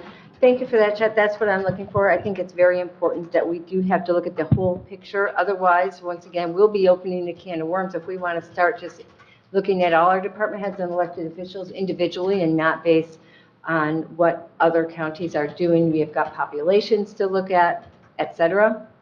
And to be clear, if I was not earlier, I was not in favor of a raise for the drain commissioner. And last I looked, he was a man. However, we're not going to bring sex into it. So thank you. You know, they taught me to say it's not sex we're talking about, it's gender we're talking about. What is gender but sex? It is That's the a better sex of a person, and That's the a sex better happens to be a I'm not touching male. that It one. happens to be a Jared, what's his? female. Okay. Jared, how are you enjoying your new Okay. job? Well, maybe the other Isn't it question is, fun? since we are down to 6 minutes, what other questions do the commissioners have on the proposed budget for Jared and Jeb? Are you Before gonna- we do that, Commissioner Elgar has made a request, and I think we have to honor, so we'll be back, Which is- the senior services, we'll be back. Oh, yeah, on I that. think we all agree, we're gonna, yeah, And do we have to find another date before we all have to? well, we leave? have one for 19th, but I know you have to be done. That's gonna be a busy day, so yes, we need to find another date, I'm sure. Should we do that before we? Are you going to do anything under other meeting topics before you go to future meeting dates? Or do you want, Well, I think we have, both are intertwined. okay, on the agenda it's separate, so I just want I'm to make sure I trying to didn't just miss anything. wrap up here before people start leaving. Yeah. Let's find a date. That may be, we can come up with lots of topics. Let's find a date. Is anybody available on the 18th, Hang on a minute. 18th of what? October? I think we looked at that, that's how we picked the 19th, because no one's available before. I'm not. Yeah. The 19th was the earliest we could meet, Right. so that'd probably we're have to meeting be after the 19th. 19th. Right. The afternoon of the 21st or 22nd? 21st would work for me. What day of the week is that? Oh, Friday. Friday. 21st? Possibly. Okay, 21st? At 1:30? I can't do afternoon. Morning? I can do morning on that day. I can do morning. I can do morning for a few hours. Yeah, I think I can do morning too. We had a Networks Northwest meeting moved, and I don't have the date, but I think it's moved off that date. Well, let's plan on the 21st, and we'll just see. Can I just ask, I would have to move something important to do that. Is anybody available on the 24th or 5th? I know I I'm am not not on on the the 5th, 24th. and well, you could do without me, but I'm not available on the 25th. I can't do the 24th, maybe the 25th. 25th I am available. You can't do which day, Melinda? I know for sure the 24th. I don't know about the 25th for sure. 25th, I'm not available. I got 2 board meetings that day. And I'm not the 27th, so. Okay, so it's the 21st then. Let's go to 21st and try to get as much as we can done on the 19th and the 21st. So what time are you going to start on the 21st? 7 a.m.? Oh, That's fine. I think so. It might be a good idea, actually. I just have a quick question. So on the 19th, you're covering everything that's left. on the 9th, well, we have a couple issues because we just changed that to a special meeting Right. from a committee. So we're going to do the administrator search update.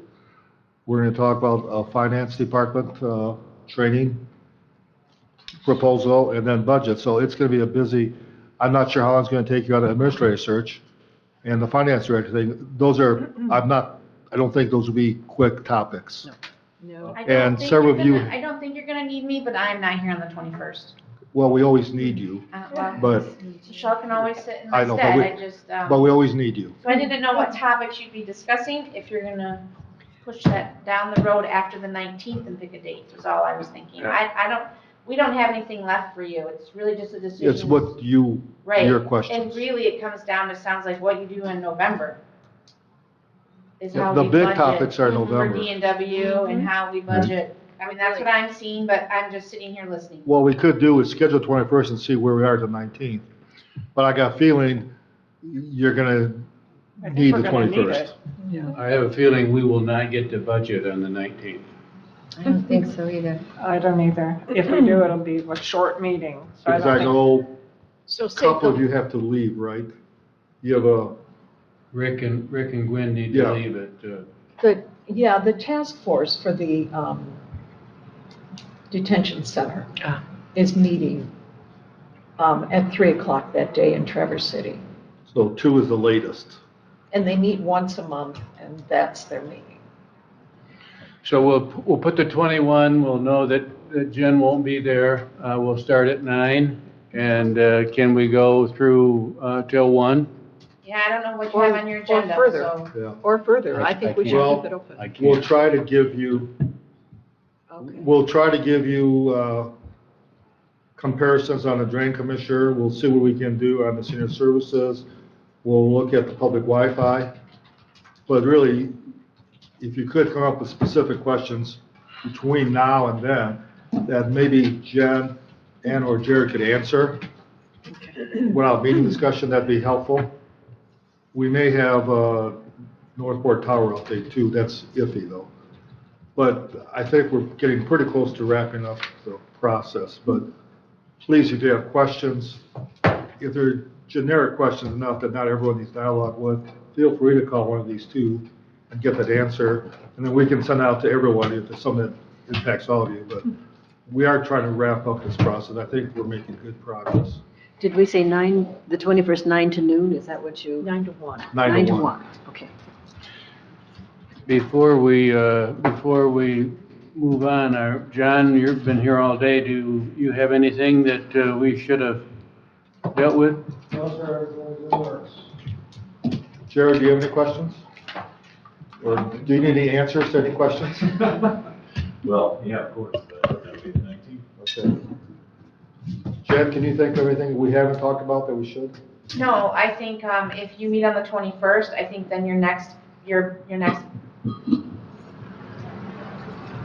budget meeting should be after you make your decisions in November.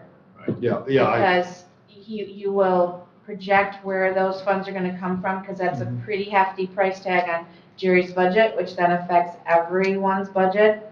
And then from there, then that will give time for Jared to implement the new figures, and you should know about your tower. Hopefully you have ARPA money, and then you can publicly put this out there and hold your meeting to approve it. So we could meet we will meet the December deadline date to get the budget approved.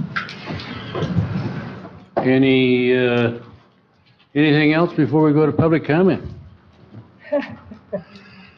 Commissioner comments, how you feeling? We're,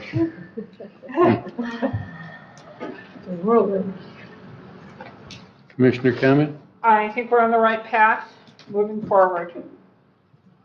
But I think we got to get the information wrapped Right. up in Right. a timely manner so that they can do their jobs in-house. And, We're getting close, we're making progress. okay. Patricia? Melinda? No. Lois? Gwen? If, when I sound like I'm wanting meetings sooner, based on last year's scheduling, I will be getting on a plane November 16th, hours after we get out of our meeting Tuesday night. And I'm gone for 16 days, so So if you you're hear saying- me, So if we want to get some things done, we schedule them between the 16th and the 30th? I was waiting for someone to make that comment. But seriously, we should be done, if things go according to plan, we should be in pretty good shape on the 16th. but that's why I keep pushing for Could I have sooner a motion meetings. to adjourn? You sure?